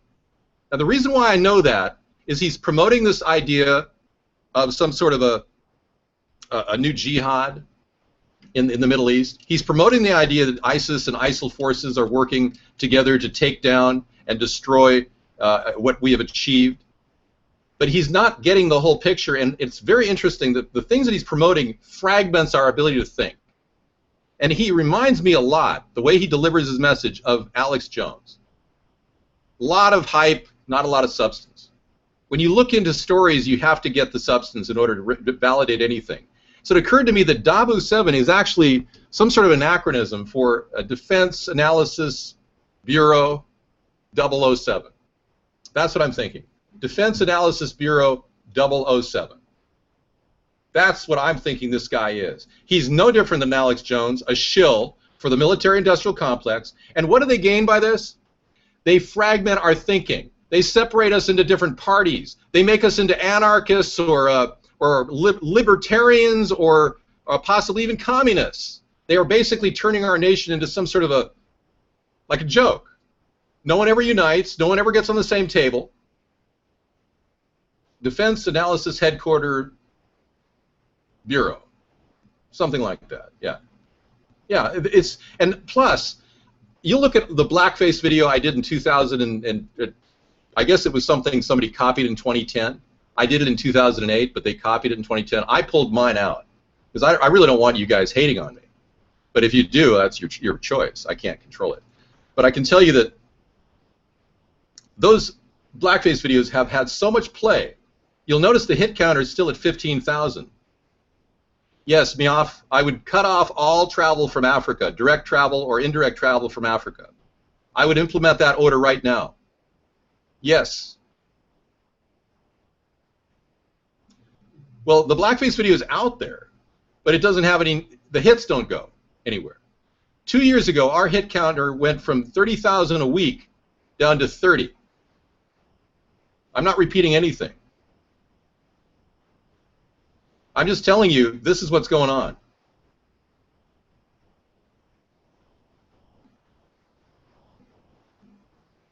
Reality check, frankly, Facebook would be a government takeover. We'll bust that monopoly when we take down Google. Google has 50% ownership of Facebook. So when we take down the monopoly we know as Google, we will be pulling Facebook down, and Mark Zuckerberg will have a small two-bedroom apartment in Pacoima, or maybe Palo Alto when we have done with him. He won't have any of the riches he has. Most of that has been created by Morgan Stanley and J.P. Morgan and Goldman Sachs. No, we're not here to copy the Carl show.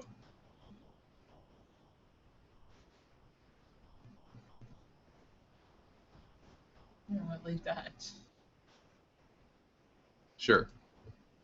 But if you want, we can run that on a loop. You know, I don't really have a problem with it. All right, if that makes you feel better, great. Good. Now that you're having your Carl feel-good moment, we'll bring in Carl. Hey, Carl, how are you doing? Hey, it's me, Awesome Carl. How's Molly? Oh, she's in the other room.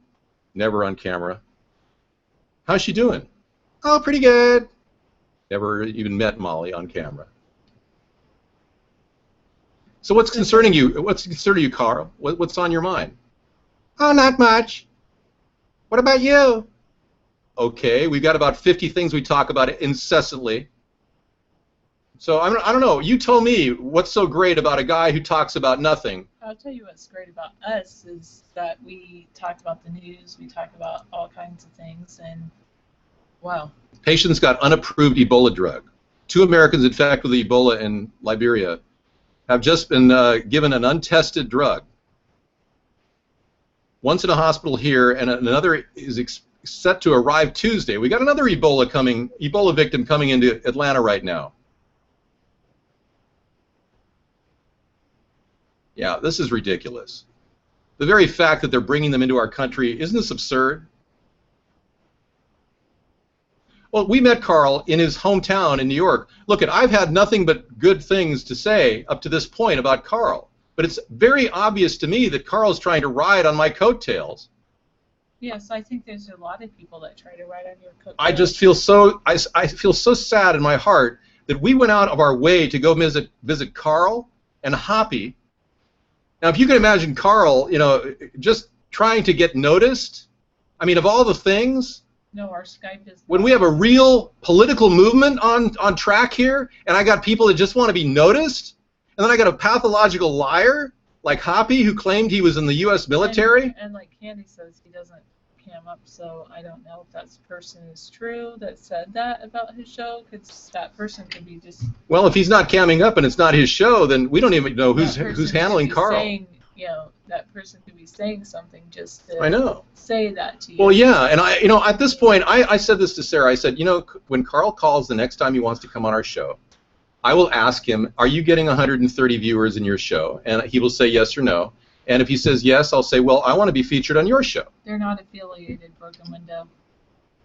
Unaffiliated, just trying, and other people that are trying to. No, these are people trying to ride on our coattails. Look, we started this 6 years ago. We've worked diligently every single night for 3 hours a night. Over 5,000 hours we put into this. Over 1,700 shows. And we got people realizing, wow, we really need a third party. So you got Howard Stern talking about it. You got Jesse Ventura talking about it. We recently had a hostile takeover attempt on our @third-party Twitter account. Seriously. Right down to intimidation tactics, which we've been dealing with and we haven't talked to you about. We've got unbelievable things going on the side that you would be blown away. Aside from the sabotage of my local campaign, we got people trying to take our sites down. Right. And we're fighting through the thicket of this. Thank you, Candy Rain. I appreciate that. And some people say things about other people's shows. I got to hear it from the horse's mouth. I got to hear it from him, that he's doing that. And when I hear it from him, then I'll pass judgment on Carl. But right now, we're just going to reserve judgment for the time being. Bob. Thank you. We've been trying not to gain personal gain out of this, but rather to raise the bar of awareness of Americans. And if you're one of those people listening locally thinking I'm some sort of a racist because I did a parody video of Barack Obama, I'm sorry you feel bad. I really do feel sorry in a way that you have mistaken what a parody is. I am not a racist. I've never been a racist. I never claimed racism when my friend Francine Jameson worked on a movie called White Men Can't Jump. I didn't scream racism. I protect the rights of people to even call me a racist. I support the First Amendment. It is at great risk right now of being attacked by the Democratic leftists who don't understand what this country was predicated on. You got people like Charles Schumer right now running off his mouth in the Senate claiming he wants to create laws that define political speech. This is really a scary time for America. This is exactly what happened to Germany right around when Hitler took over as Chancellor of Germany. I argue that the very same thing that was going on in Germany by the very same relatives of the same people, and I'm not talking about Hitler, I'm talking about J.P. Morgan, the huge money brokers that set up the funding transfers to Hitler, that financed his campaign, were the same people that financed Obama's campaign, that literally are trying to literally turn our country into the police force for the New World Order and then ultimately destroy our nation once they're done. Well, I'm sorry you cried, Gio, and I feel bad for you that your love for Barack Obama was too great to have understood a parody of him. Yeah. And I feel bad for you. That's why when Google or YouTube pulled a video because somebody complained about it in 2010, I pulled my other video and no one ever copied it. It's not like I wanted to promote that, but now I'm seeing people step on my right to freely speak out. And they don't even understand what the parody video is about. And I'm beginning to think that there is a divide in this country that's very real. That is a divide between people who want collectivism and some sort of a global world authority like the UN taking over our country, and people that don't want that, that want gun right ownership, that want the privacy of their home and their internet secure, and they don't want people telling them what to do. They're individuals that believe in individual freedom, and I think this divide is huge. So you Democrats who support me, I stand by you. I don't stand by the thugs that are sabotaging or attempting to sabotage my campaign. I will never, ever support such thuggery. These are the same style, Obama thug-style Chicago politicians that we've got in Congress right now, that we've seen what has happened. Jesse Jackson Jr., he's serving 2 years in a facility for cheating. Oh my God, the list goes on and on of potential corrupt things going on in the Democratic Party. Well, and giving money to Israel, like that. Giving money to Israel. A link right now from Washington Post that Obama just signed a bill that gives Israel $225 million Wow. for their defense system. Well, look at this. Thank you. Look at this. Sarah, you're right. Take a look at this, folks. I'll bring it into the room over here. You guys over at, you're getting us at the Hangout. I think we should start doing more over there. We'll do it tomorrow. Yeah, well, we're going to be doing the Hangout every night now. If people want to see all the links, then they'd go over to the Hangout. Yeah, Obama signs bill giving Israel for, it was $225 million for their missile defense. For their missile defense system. The House voted on it. Yeah. 395 to 8. Gee, do you think it's something to do with all the Israeli lobbyists? AIPAC, much? Yeah. You know, I've openly stated that I'm so concerned about the atrocities that are going on by Israel that I would implement economic sanctions against Israel if need be. Well, one, it doesn't even have to be economic sanctions. We could just stop giving them U.S. dollars. Well, that's exactly the economic sanction I would give them. I would say, we're going to pull back your donations. We give them $3.5 billion plus. Since Israel was formed, they have received $225 billion from the U.S. No other country has gotten even near that. So now he gives out $225 million in honor of the $225 billion we've already given him, while they continue to kill Palestinians recklessly. According to Vinny, Thank he you. said a year ago Obama gave the Muslim Brotherhood the best American tanks and fighter jets. I don't want us to give any other country money and tanks and weaponry. Yeah, I would say what money back? We don't expect money back from Israel. It's been a one-way street to Israel for a long time. We're financing their immigration. I know a guy that moved to Golan Heights about 10 years ago and has been getting $35,000 a year since, if not more, coming from the U.S. tax dollars. He doesn't do anything. He just sits there and pretends like he's going to start a job or start some business. He had to learn Hebrew, and he had to go through a few gun shooting classes so he could handle a gun, because everybody in Israel is supposed to handle a gun. But for that, he gets $35,000 a year. Well, it's all on this idea that everybody has credit and borrowing from everybody else. Now TV2, but in reality, does anyone really ever repay their debt? No, they just get deeper and deeper in debt. Yeah, I will start cutting back the money that we give them. We give out $50 billion a year right now to foreign countries. We give about $2 billion out to Pakistan. They use $100 million of it to hire lobbyists to get more money from us. We're going to give Candy the opportunity to bring in visitors to her show tonight at 11 o'clock, or actually 9 o'clock my time. We will put videos on here like we normally do, but you guys can go jump into her room if you want to hang out with her. Candy Rain is the original Sponheim girl, in case you were wondering. You're going to be doing a show tonight, right? Okay, great. Oh, you're not going live? Oh, I thought you were going live. I'm sorry, I misread you. He says, I will be 32 in 47 minutes. Oh, it's your birthday. Oh, wow. Fantastic. Congratulations. I thought you were going live in 32 minutes. You're in 47 minutes. It's your birthday. Oh, that's even better. Cool. Happy birthday, Candy Rain. By the way, we do embrace a robotics show on Thursday nights. We have Technology Thursday. Tomorrow is Truth Tuesday, in which we talk about the truth about what's happening. Our country is losing allies around the world. Arab Spring is not working. There is a huge potential now for nuclear war because Barack Obama is pushing the envelope with Russia. Russia's GDP is about $2 trillion, almost equivalent to ours. We are dealing with a very, very reckless president right now that doesn't even understand what we really need. Our troops to come home, our country to get better, American jobs to be created, products to be created. So tomorrow is Truth Tuesday. Wednesday is Wasteful Wednesday. We talk about cutting government waste extensively. We even go into the monthly Treasury report, which is a weekly thing now. And we look at the enlarged amount Obamacare has cost our healthcare system.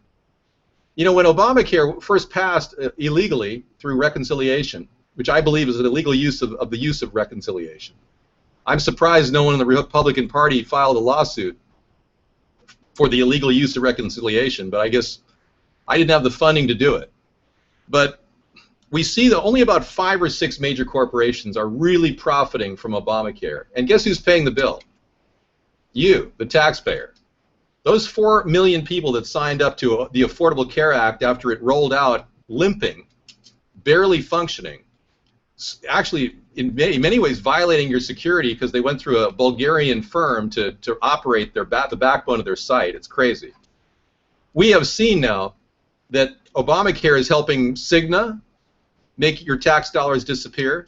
Humana is disappearing, taking your tax dollars. Blue Cross Blue Shield Primera is taking your tax dollars. Kaiser is taking your tax dollars.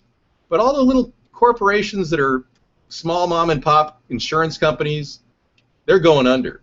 They're going to be taken down over the next 2 years with these new commissions that are costing you more of your tax dollars. And the cost of Obamacare is netting out so far. At this point, and this is a ballpark figure, we're so far $25 billion more than last year because of Obamacare. But it's set to be on track to be $100 billion per year. We'll be over budget on Obamacare. Well, Debbie has a question, which is what is your comment about that doctor with Ebola that was brought to the United States? She just got here. So. Yeah, I'm totally against bringing these people into our country.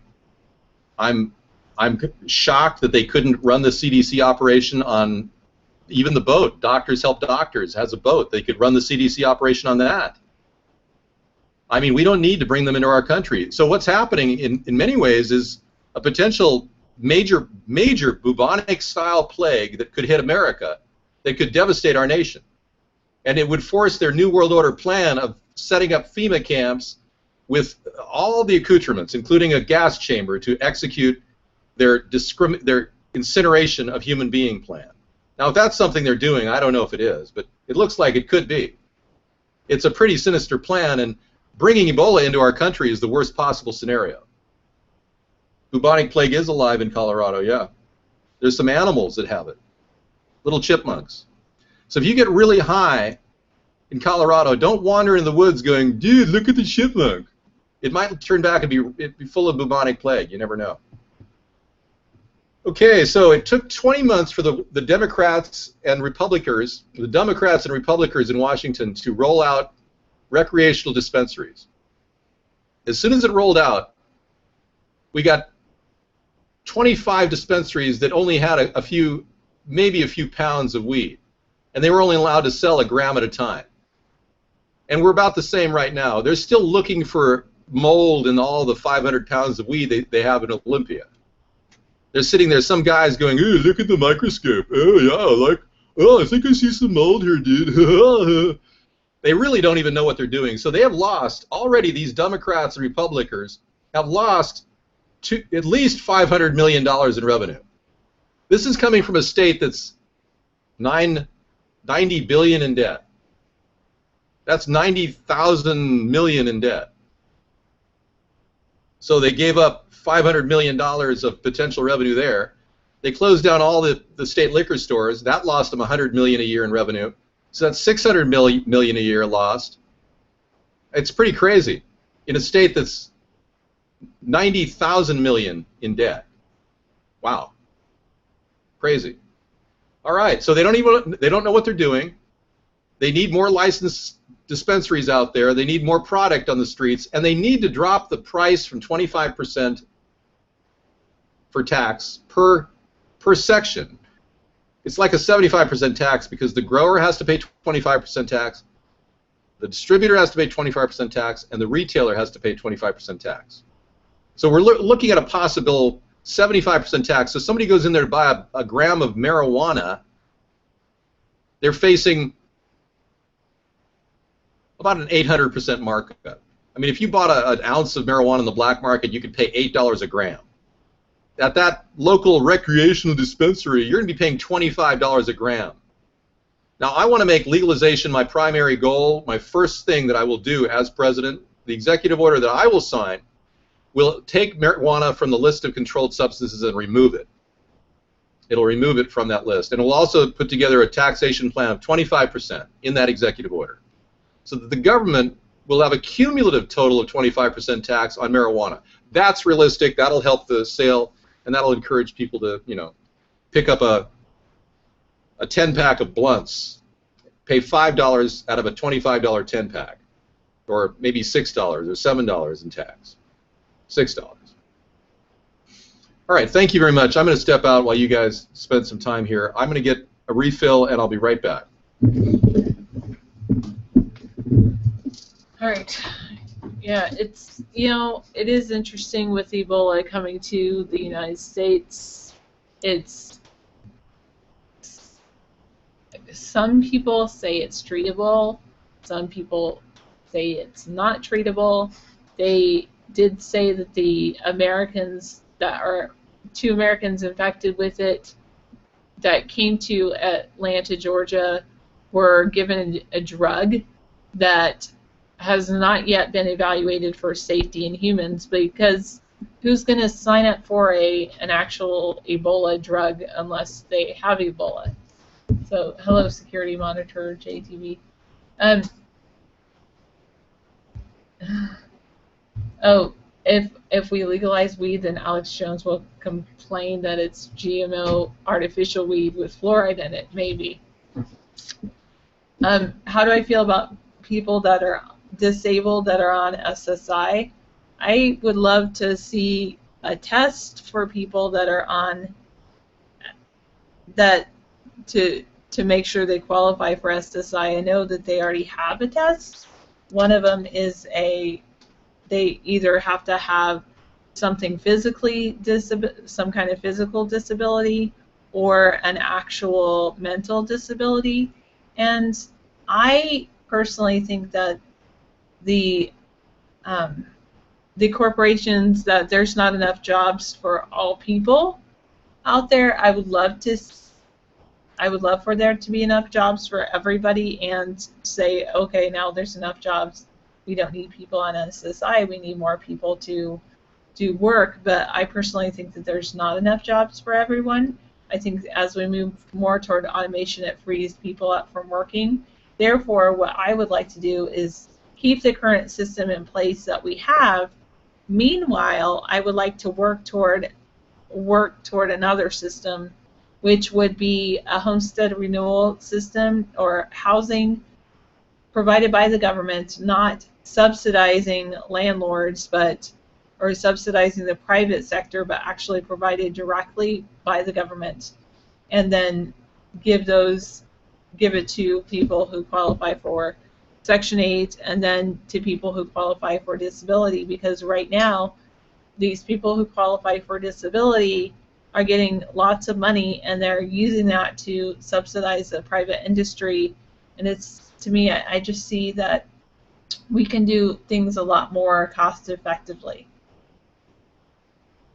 Yeah, I think that people that choose to go overseas and be a hero, like the doctor and nurse that were infected with, that caught Ebola, it's, you know, you can do anything you want in life, and I think it's great that they decided to go there and help them, but I also feel like you have to be willing to accept the consequences, and that is a consequence. Yes. Yeah, I think you're right. Meow TV too. It's Yes, I don't believe it's an airborne mutation yet. There was a study, a Canadian study that, and people were running with it a few days ago, saying it could possibly be airborne, but when you take a closer look at the study, then it's unlikely that it's airborne. It could have been a number of other factors that caused it. It did jump from one species to another, actually from pigs to monkeys, but that, when it's jumping species, that's definitely crazy, because then if you have Ebola spreading through, say, birds, then birds can carry it all over the world very easily. I know. I've heard that there was a massive bird death in Africa last year. Well, this is the concern many people have, Meow TV. There's a Canadian doctor, scientist, that studied pigs and monkeys simultaneously, and he infected the pigs, and somehow there was cross-contamination between the pigs and the monkeys, and they don't know how they could have gotten cross-contaminated unless it was airborne or maybe through the feces, through the cleaning of the cages. It's right, possible. because if they cleaned the pigs first that they knew had Ebola, and then they cleaned the monkeys' cages, and they didn't change gloves, Right. then it could have been, the Ebola could have gotten onto the glove and then could have changed into a different cage. Well, I can tell you that wasn't a very good scientific experiment. It had a lot of flaws. Exactly. But the thing is that they admitted they had flaws. I mean, if it was, it wouldn't have been, if they had said, oh, it's airborne, and then you find out later that it had flaws. I mean, at least the scientists admitted that it had flaws early on. Now we're finding out that Monsanto is developing a pill to deal with Ebola. I mean, this is really scary, and it make the entire nation afraid of Ebola and then take some pill like they did with the swine flu. No one wants to take a pill. They don't trust a pill. It could have RFID chips in it. It could have toxins, neurotoxins in it. No one's going to trust taking there are some people stupid enough to take a pill if you just hand it to them. I'm sure there will be many people who take a pill, but Thanks, Ace. this is your best defense right here. And we're going to be shipping some of those out tomorrow. Yep, we've got a mailing to anybody who donates $10 or more will get 5 of these masks. They're going in the mail tomorrow. We have 2 shipments. 2 shipments to you. Good. We got 2 packs of 5 packs ready to go. These are masks that are called Abso Blue masks that provide basic protection. It's not going to guarantee your safety, but it will give you basic protection. If it went airborne, it would help a little bit, for sure. Well, touching a person is going to prevent you from getting anywhere near their saliva, or possibly, the transfer could be spit, could be flatulence. I mean, any number of things. I look ridiculous? Who cares what I look like? At least I'll live, reality check. Seriously. No, don't mute those people. You don't want them spamming in your room. I know. That's not something. If you mute it, they'll be spamming in your room. You need to ban them. Okay. They're spamming in your room, trying to draw people into some ridiculous, nonsensical joke of a party. Okay. Thank you. You've worn that mask abnormal? Cool. Well, thank you, David Nation. But many people believe that AIDS was created to get rid of African Americans. That's one of the theories that has been proposed. That there was a scientist back in the 80s that was working on that. They've been able to protein synthesize genes in viruses since 1997. But even earlier, they were experimenting with crossbreeds without synthesizing the genes themselves. They were cross-contaminating Ebola, avian flu, pig swine, and countless other potential dangerous viruses. Why does our government do that? I think they're obsessed with bioweapons, and they've been that way since World War II. You see, when we created World War II weapons industries like Dow Chemical, and obviously companies that work in bioresearch were part of that early plan, they evolved to the point where they wanted to create chemical weapons, and they also wanted to create garden fertilizers that could kill you. But they had to have a purpose, right? So they created Roundup. That way you can go out and fumigate yourself by just using it.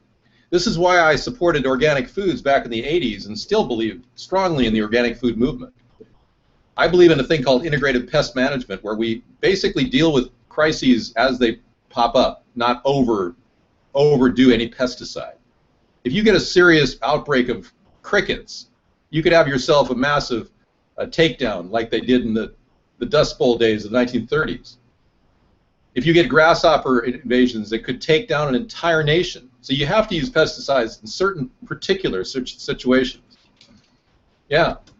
But I'm firmly a believer in bringing our soil back to health. That's why we have a national composting plan on our website, where as president, and I'll even start working locally to create some sort of a national composting here in the state of Washington. But someplace where we can all put our food waste, restaurants and markets, and even have vehicles that run on biofuel that could go by the back of the markets and the restaurants and pick them up for free or for a small fee. And a lot of times people will pay that fee instead of the dumpster fee. So they're cutting their dumpster fee down and they use the recycling fee. Anyway, we use all of that to build a very low-cost fertilizer for local use. Everywhere in America we could have more victory gardens. And we can be much more prepared for any major drought or disaster. You know what I'm talking about is true. I know I'm reaching a lot of you with my logic. I'm trying to speak to your heart now and realize that if we don't stop these people from what they're doing to our country, we are in danger of losing our nation. Now, I wouldn't have done the blackface video had I not had any other choice to reach out to you right now at a critical time in our history where we can build a third party, that we can begin the process to stop the two parties from taking our country down. They're unable to cut the budget. They continue to start wars all around the world. John McCain and John Kerry both are hawkish people. They both want to start wars with Syria and other nations. You intelligent Americans, I know you're out there. We need to start realizing what truly has to be done is you, the voter, has to decide. You have to decide what is the most logical person speaking right now. Who speaks to me? Who is answering my questions? Not these mindless bubbleheads that give you newspeak and spin like you see on all the major networks. Our country is really in a serious situation, and I wouldn't be reaching out to you right now having to deal with all the backlash of that blackface video, which I knew would happen. But I had to do something to wake you up and make you realize you've got a bad president. You need another one that's good. You don't need what we have today. Newsweek ran a very interesting story recently. The last magazine of Newsweek is going to publish, basically, we need another president. Get out of the way, Barack Obama. We need to find somebody new. That's going to be the last cover issue of Newsweek, a very liberal magazine, by the way, which is reaching the end of its road. Talk about a failed economy. I mean, what's next? Time magazine? We lost Life magazine. I mean, all these magazines are dropping like nobody really wants to spend money. So magazines are hurting big time. They're part of the discretionary income that people either waste their money on or don't waste their money on.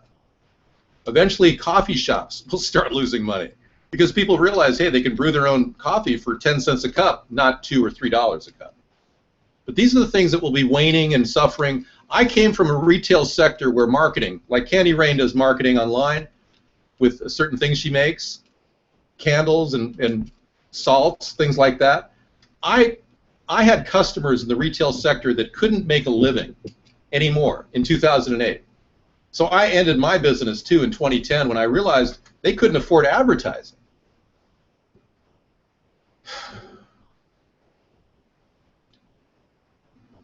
Yes, Neil. Hillary I did sales, yeah.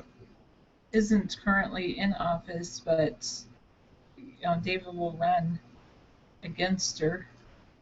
We won't choose Hillary as part of our cabinet.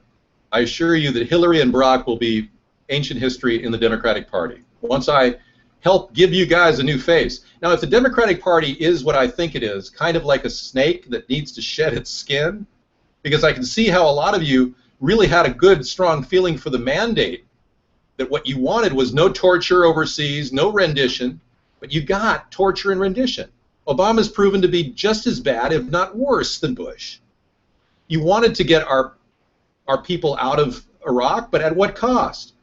Losing the Iraqi nation itself and having it fall into civil war? many people don't understand that my position is more centrist than Barack Obama's, has been from the beginning.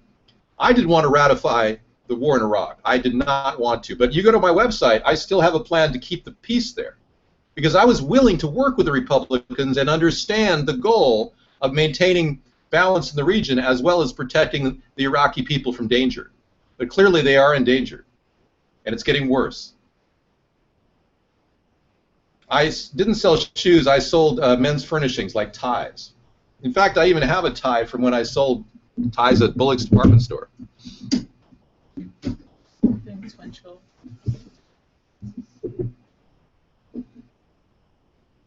Here's a tie I picked up. It was like, I believe, $9.99 in 1976. I used to work 3 jobs when I was a young man, and one of them was a salesman at Bullock's department store. It's kind of funny, men's furnishings. And the manager would always come by and say, "You got to stay busy." So I'd always be folding shirts, you know. But yeah, I was a retail person for many years.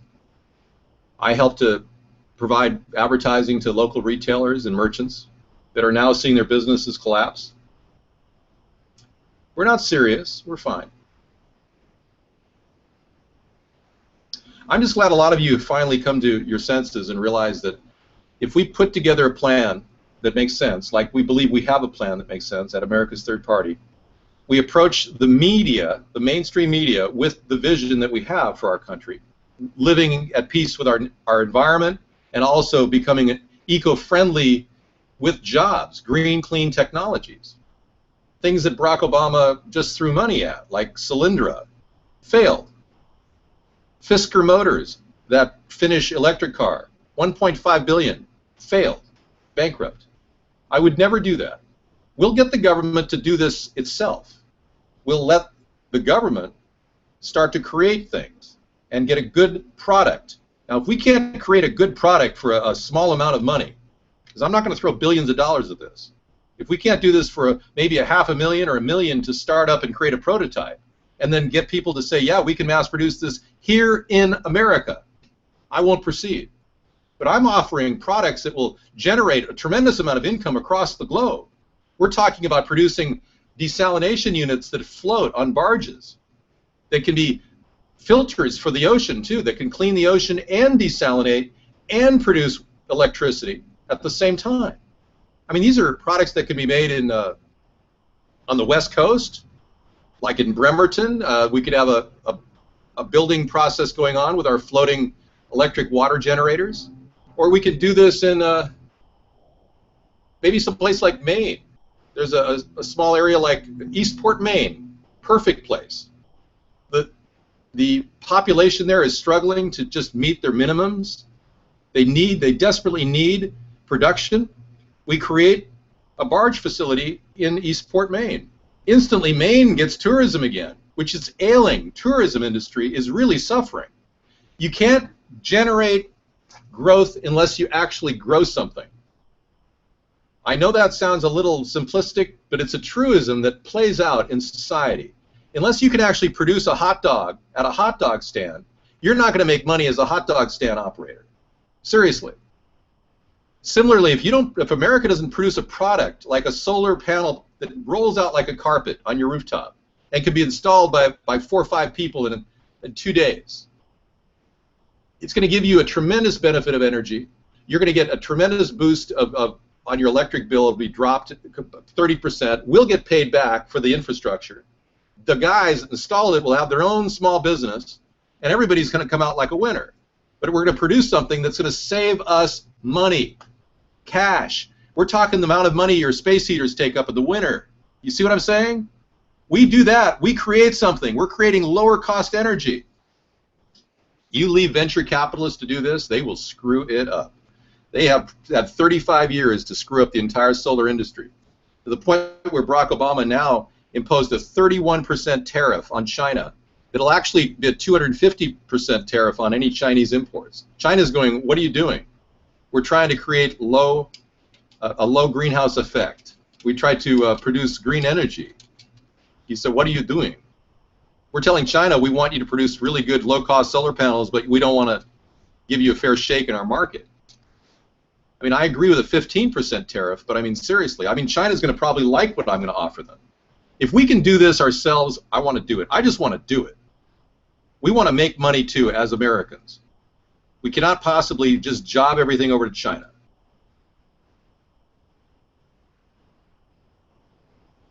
Ed, is there anything you want to say in chat? Because normally you just talk about, you know. Hello, Mr. Spanheim. How are you doing today? Hey, Mr. Chiptooth Span. I mean, anything specific you want to say, Ed? Thanks. Because we're not doing StreamUp, we're doing Hangout. Why didn't you figure out Hangout? You'd be our first visitor. You forget that if everybody do that, the electric corps are going to make less money and fire people, and it will go viral. They will go. You know the electric company in my area? Oh, come on. Meow TV, you're really off the deep end. Really. You're the guy that said we should bury our electric lines. You know what it would cost our nation to bury our electric lines? Where's the payoff? Whereas my solar panels provide instant payoff, low cost, low energy. You know, we don't even use all our hydroelectric energy here in Washington. Washington has been led by a bunch of Democrats that actually got rid of a hydroelectric dam. They spent $40 million to deconstruct a hydroelectric dam in Tacoma, Washington, near Olympia. Between the two areas, there was a dam. They claimed that the salmon was having a hard time mating and the stairways weren't working. So they shut down a perfectly functional hydroelectric dam. Literally spent $40 million to deconstruct it. Well, we want to bury the power lines, but it's not a cost. There's no return on investment right now. Believe me, the amount of money our nation's going to save from getting these foreign countries out of the business of electric, the sooner we're going to make money. Right now, our local energy company is Puget Sound Energy. It is being run out of a Canadian corporation. Our local newspaper, the Whitby News Times, is being run out of a Canadian corporation. They're the ones that featured the article claiming I was some sort of a racist. You see what's happening? They don't want Americans for America. They want to take away all our freedoms, too. Basically, we're getting interlopers from Canada controlling local politics, folks. Seriously. And they want to control the electric grid. So I would tell all those foreign companies, we're going to have to remove your lease agreements. We have a public utility district in Seattle that could easily assimilate and assume all of the electric grid that Puget Sound Energy owns. And they'll have to have a buyout figure. All right, respond to this. Look, you're just a fearmonger, Meow TV. You're worse than Dabu 7. Are you COINTELPRO, man? It sounds like you're a low-cost COINTELPRO player for the French government. What's your problem, man? Why don't you understand what we're doing? The blackouts are going to come because the coal-driven electric is getting a lot of heat from Barack Obama and the Democrats.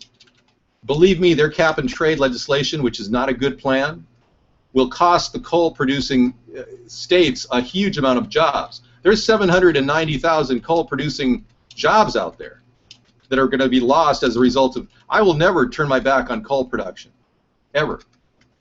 We want to loop the carbon. We want to help industry get better. It's a thing I call innovation, not cap and trade. That's like a monopoly game. Or carbon point legislation. That's like taxing flatulence from a cow's ass. Why would I want to pay for a steak that's being literally, it's a joke. We're not going to clean up the cow's ass. It's still going to have greenhouse gas blowing out its butthole. You know that livestock produce 5 times as much greenhouse gas as automobiles? Yet, the Democrats have been so concerned about automobile emissions that we won't even import vehicles from Europe that get 70 miles per gallon that are diesel. VW has a car that gets 300 miles per gallon, diesel. They can't even sell it in our market. I'm going to write that. Is that okay?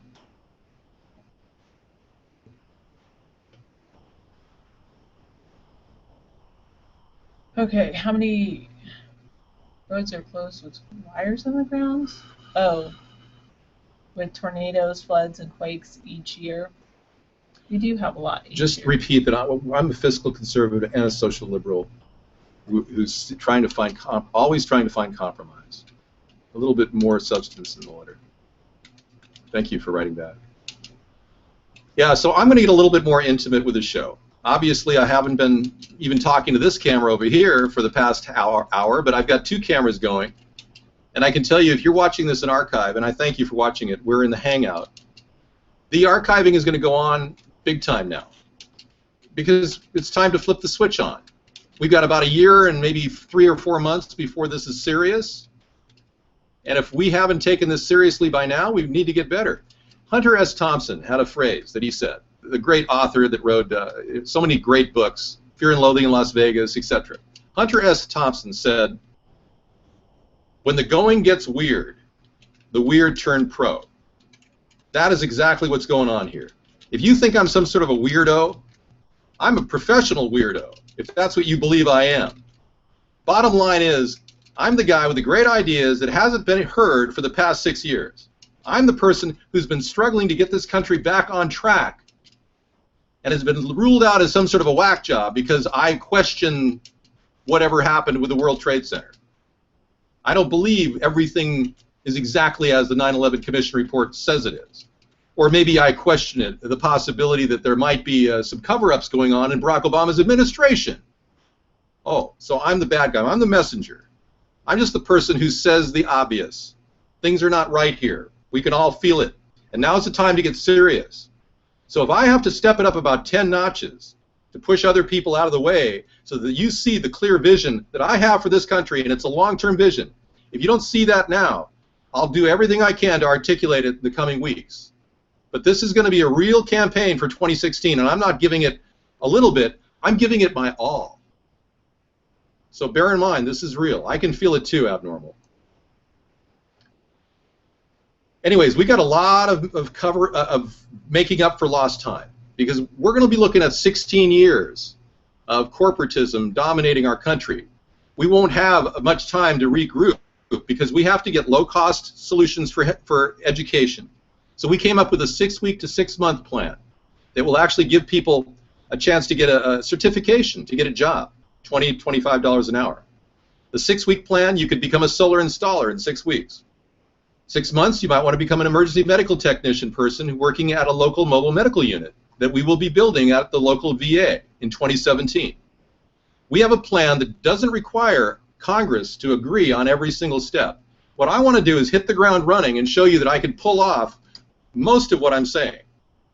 That's what I'm hoping for. That we can build these mobile medical units, we can get solar panels that are highly efficient and really, really low cost built, under $1 a watt, and we can get them distributed to the American people in a fairly quick time so that we can all start saying, yeah, I want to put one on my roof. This is great. This has been a very difficult challenge, just getting to the point where we can continue talking.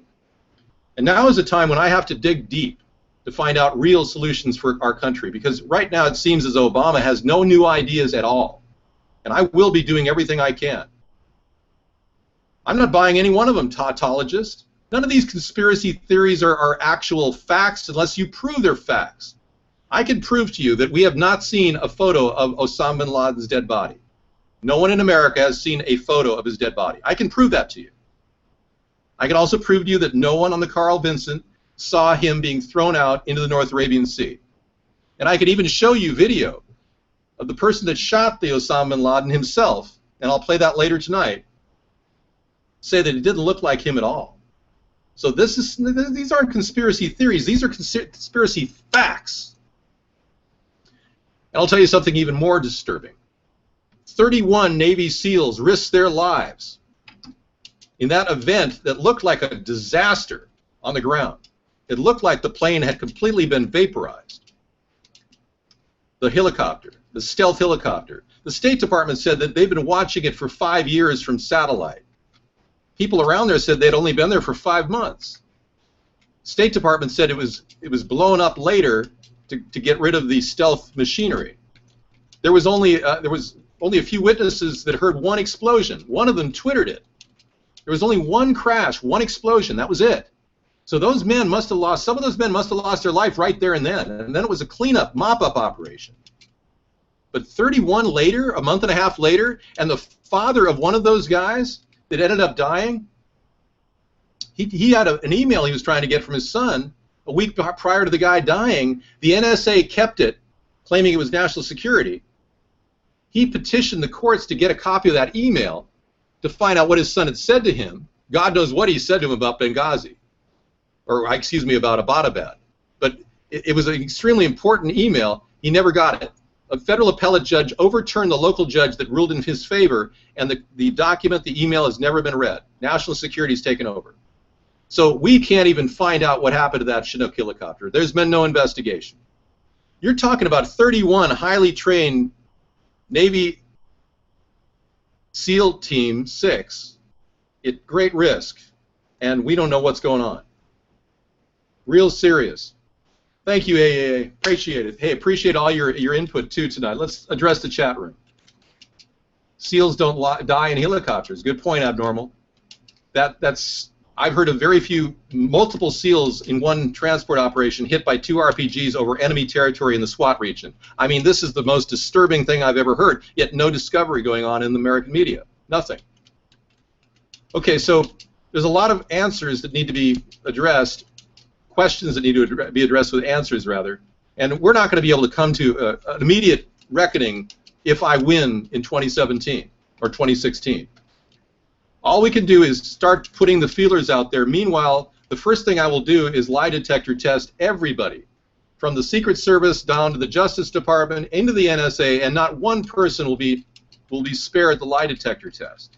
And then we'll filter through the people that didn't pass the initial stage. It won't be the end of their job, mind you, but they may be dropped in status from G13 to whatever.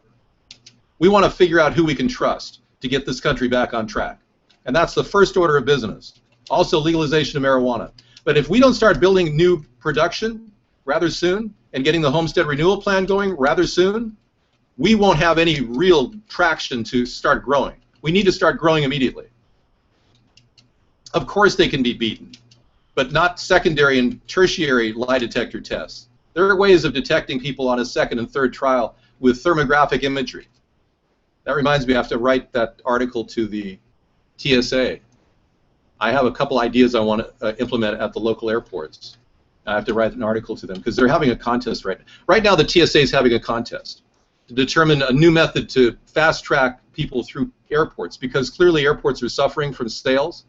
So the TSA is opted for this brand new solution, is to put together a contest. So if you guys have ideas for the TSA, go to their website and apply your idea. You could get you $15,000. My idea I'm going to be putting forth will be going out, and I think I'm going to make it my idea as president too. But thermographic analysis of people can be done quickly. You can see a person's forehead is full-blown red if they're lying or extremely anxious. And we can spot these people at various points with videography. A lot cheaper than the rapid scanners, and the rapid scanners need to be used for luggage, and that's another solution we could use. So a lot of things could be done. Thank you, Winchell. Appreciate it. Raging Grover, I don't have to sit on it. Would you like to take a polygraph? You could probably be part of my administration. All you have to do is take a polygraph. Would you be willing to do it? Dodo, you've always said you masturbate in our shows. Now you're saying you're a reptilian? So you're trying to wrap my head around a reptilian masturbating? I mean, this is getting disturbing, Dodo. Yeah. We got Bubba Ganesh in here. We got to deal with this guy. Yeah, please. Hi. Bye. Yeah, we don't need people trying to ride on our coattails, and it saddens me to think that these opportunists are running around right now thinking, oh, they got the new idea. Look, we've been the original. We've got all the things set. We've got enough people talking about us around the country. What's your problem? Baba, do you want a chance to talk to me? Call me privately, okay? My number is 707. Your ATP. YOUR ATP. you're a third party. That's our number. Give us a call. Anybody who wants to talk, even local people who want to chat about our problem here in the Washington State, are concerned about where your vote's going, and maybe some of you are going to vote tonight and throw your ballot in the mail. Well, I wouldn't recommend it. I would recommend walking to one of the ballot booths in our area. They've got one in Oak Harbor.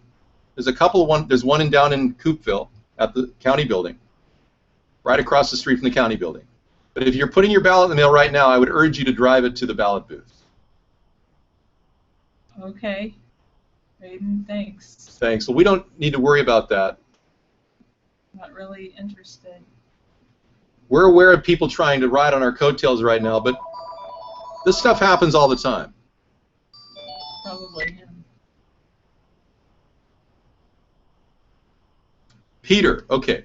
Peter. And he hangs up. Peter calls me and he hangs up after I approve the call. Well, please, anyone who knows who took my signs, simply send that information to americasthirdparty@gmail.com. Okay? Right now, I'm more concerned about just ending this whole period of time, finding out if I'm top 2, because if I'm not top 2, the election goes forward for 2016. No skip. We're not skipping a beat. We're moving forward. If I am top 2, the election for 2016 is going forth with a little bit more juice. Okay? And as we go forth, if I can win the top 2 and win the election, then we got a lot of juice behind us, and we might get Cairo to play that video of me, which I think I answered their questions really, really great, really well.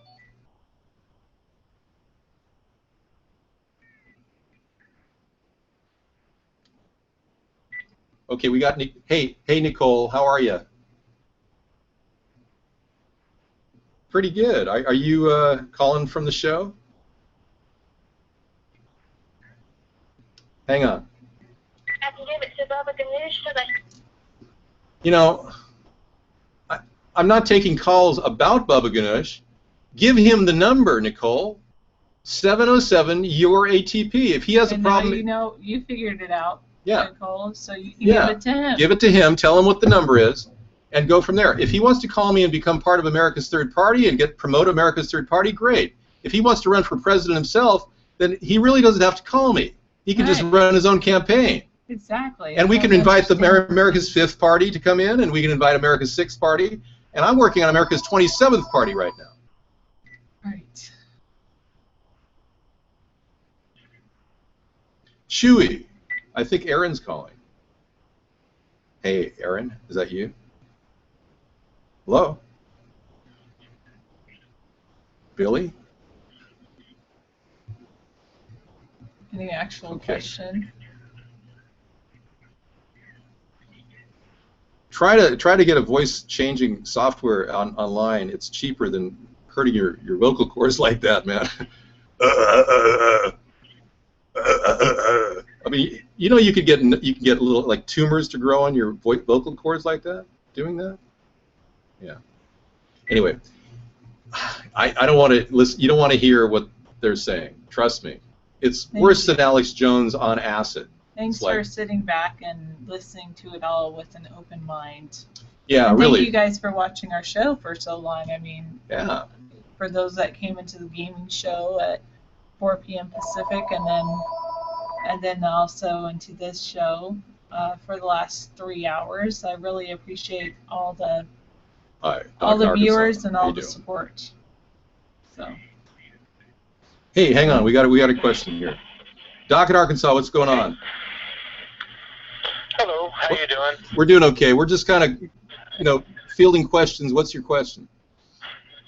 Well, my question is, I've been doing a lot of research about this Ebola stuff, Yeah. And it's really, there's talking about one of the links. I threw you a link. I don't know if you found it earlier. I'll just send it to you on Skype later, and you can get it when you get online. Right. How they were talking about they were actually saying about making it into an aerosol.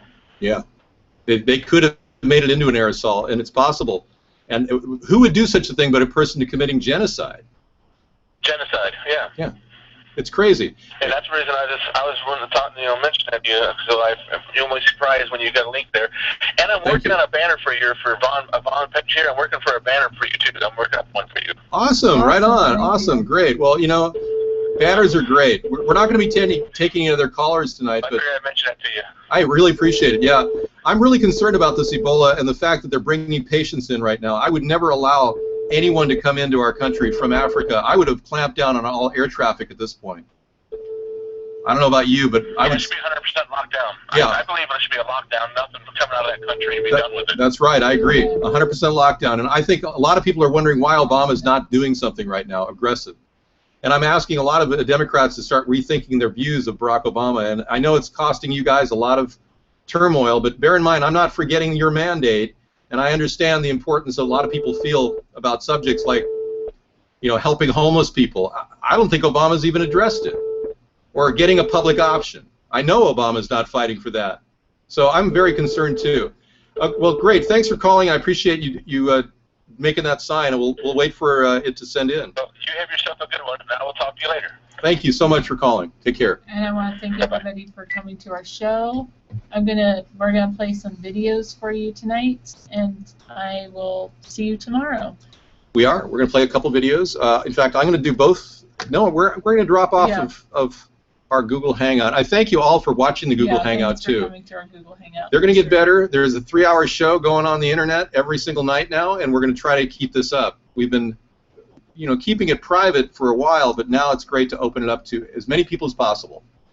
Thanks a lot. Good luck tomorrow. Hilly Hill says thank you. Coming in 8:30 Pacific time. We should have the results from the Skagit Herald. Calling in our show, you'll get my live reaction to where I'm at.